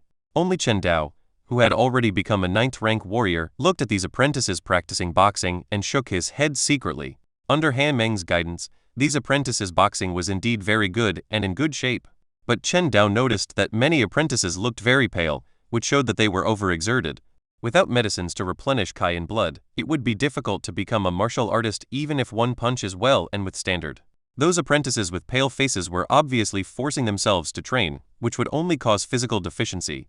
For the martial arts in this world, both skills and resources are indispensable. Shen Dao sighed inwardly, walked through the lobby, and saw Lai Hu who was practicing martial arts in the backyard and Lai Ying who was sitting on the stone table watching. Shen Dao had no intention of disturbing Lai Hu. He walked quietly to sit opposite Lai Ying and said with a smile, "Mess. Lai, long time no see. Brother Chen is here." Lai Ying was still as enthusiastic as ever when she saw Chen Dao. She smiled heartily and responded, "Don't call me Miss Lai anymore. It's too strange. Just call me Sister Lai or Sister Ying." "No problem. I'll call you Sister Ying from now on." Shen Dao readily agreed. Lai Ying turned her head and looked at Chen Dao carefully, her eyebrows furrowed, a thoughtful look flashing in her eyes. She and Chen Dao had not seen each other for nearly a month, and during this month, Chen Dao had changed a lot. His height, which was originally around 1.5 meters, had suddenly increased a lot and was almost 1.6 meters tall. In addition, Chen Dao's complexion and body have also changed greatly. He used to look frail, pale and thin, but now he looks much stronger and even his voice has become much deeper. "Have you practiced the subduing tiger fist?" Lai Ying asked thoughtfully. "Yes." Shen Dao did not deny it. He knew that his changes could not be hidden from others. "I have gained some benefits from practicing boxing recently. My body has improved a lot." "Yeah?" Lai Ying looked at Chen Dao suspiciously. Chen Dao had changed so much that it didn't look like he had only made a few gains. Chapter 75 Shocking Words. Brother Chen has made good progress in martial arts recently. At this time, Lai Hu, who had just finished boxing, came over and said thoughtfully while observing Chen Dao carefully. Lai Ying was only a 9th-rank warrior and could only observe the surface changes in Chen Dao. However, Lai Hu, who had been promoted to a 7th-rank warrior, could sense the extraordinary energy and blood power in Chen Dao's body. Such a powerful energy and blood force is simply not something that ordinary people can possess, not to mention. The last time they met, Chen Dao's body was not even as good as that of an ordinary person. In just less than 20 days, he transformed from a skinny boy into a 9th-rank warrior. Lai Hu was shocked and even almost thought that Chen Dao was a martial arts genius. But after changing his mind, Lai Hu denied this guess. The reason why Chen Dao was able to be promoted to the 9th rank so quickly should be related to the blood feather chicken, and has little to do with his own talent. It's just a little progress. Thank you for your praise. Shen Dao responded with a smile and placed the chicken cage on the table. "Master Lai, I brought 3 blood-feathered chickens this time." Lai Hu's eyes lit up quickly. He had personally tested the effect of the blood-feathered chicken, and it was better than he had imagined.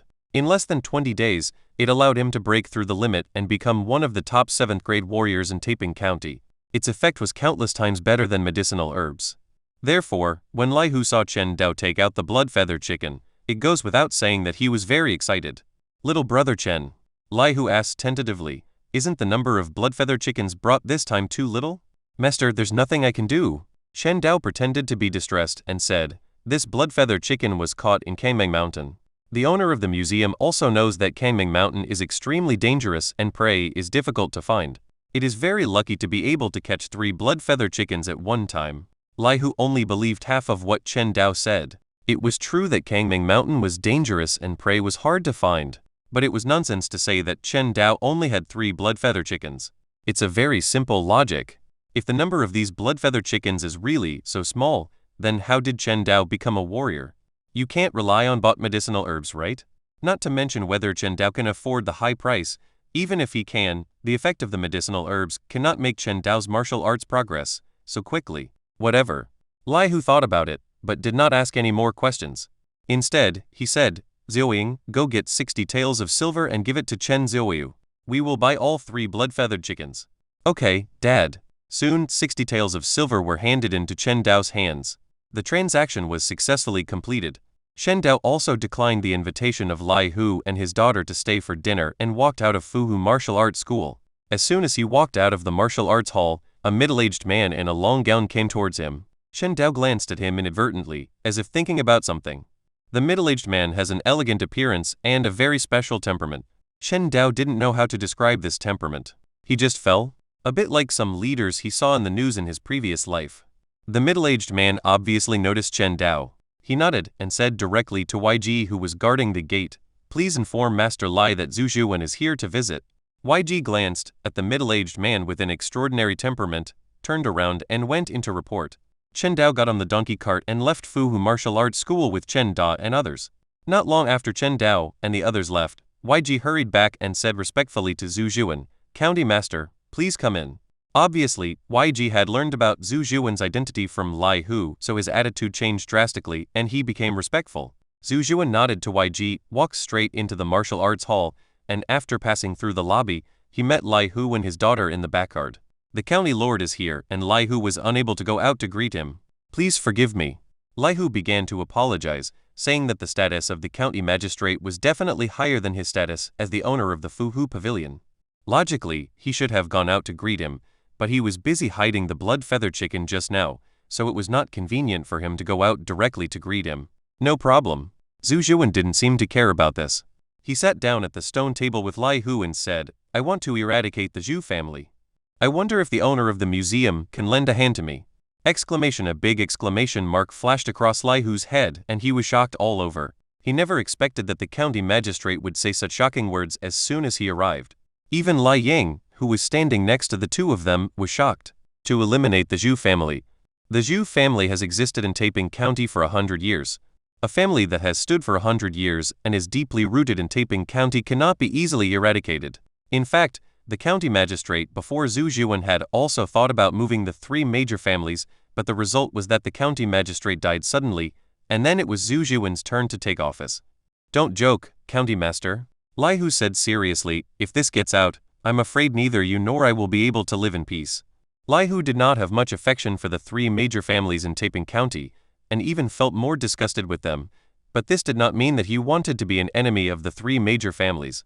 You know, in this small area of Taiping County, the foundation of the 3 major families is much deeper than that of the Fuhu boxing gym. Although the 3 major families occasionally have some small fights, they are still related by blood. Once the Zhu family is touched, the other 2 families will definitely help. By then, not only will his Fuhu boxing gym not be able to continue operating, but even he and Lai Ying will be in danger. I never thought that Master Lai would be so cowardly. Zhu Zhuwen used the method of provoking the opponent. Lai Hu was unmoved. "Your Excellency, there is no need to provoke me. I am certainly courageous, but I dare not become an enemy of the 3 major families." "Really?" Zhu Zhuwen looked at Lai Hu deeply. The test just now had made him understand that Lai Hu was not on the same page with the 3 major families. "What if I say I am sure I can eliminate the Zhu family? How can the county master be so sure?" Lai Hu shook his head and did not believe what Zhu Zhuwen said. Zhu Zhuwen, the seemingly noble county magistrate, was just a mascot in plain sight. He could not even control the clerks and constables in the county government. How could he have the ability to eradicate the Zhu family? "Master, this table should be made of bluestone, right?" Zhu Zhuwen did not directly answer Lai Hu's question, but looked at the table. Suddenly, Zhu Zhuwen reached out and grabbed a corner of the round table and exerted force suddenly. Crack! A piece of the bluestone table broke off instantly. This scene immediately made Lai Hu and Lai Ying's eyes widen. Bluestone is a precious stone material of Xia country. Not only is its color beautiful, but it is also very strong. Even if it is hit with a hammer, it may not be easily damaged. However, Zhu Zhuwen just broke off a corner of the tabletop made of a whole piece of bluestone with a casual move. Thanks for joining Fanfiction Reader. If you enjoyed it, hit subscribe and come back for more fan-made adventures.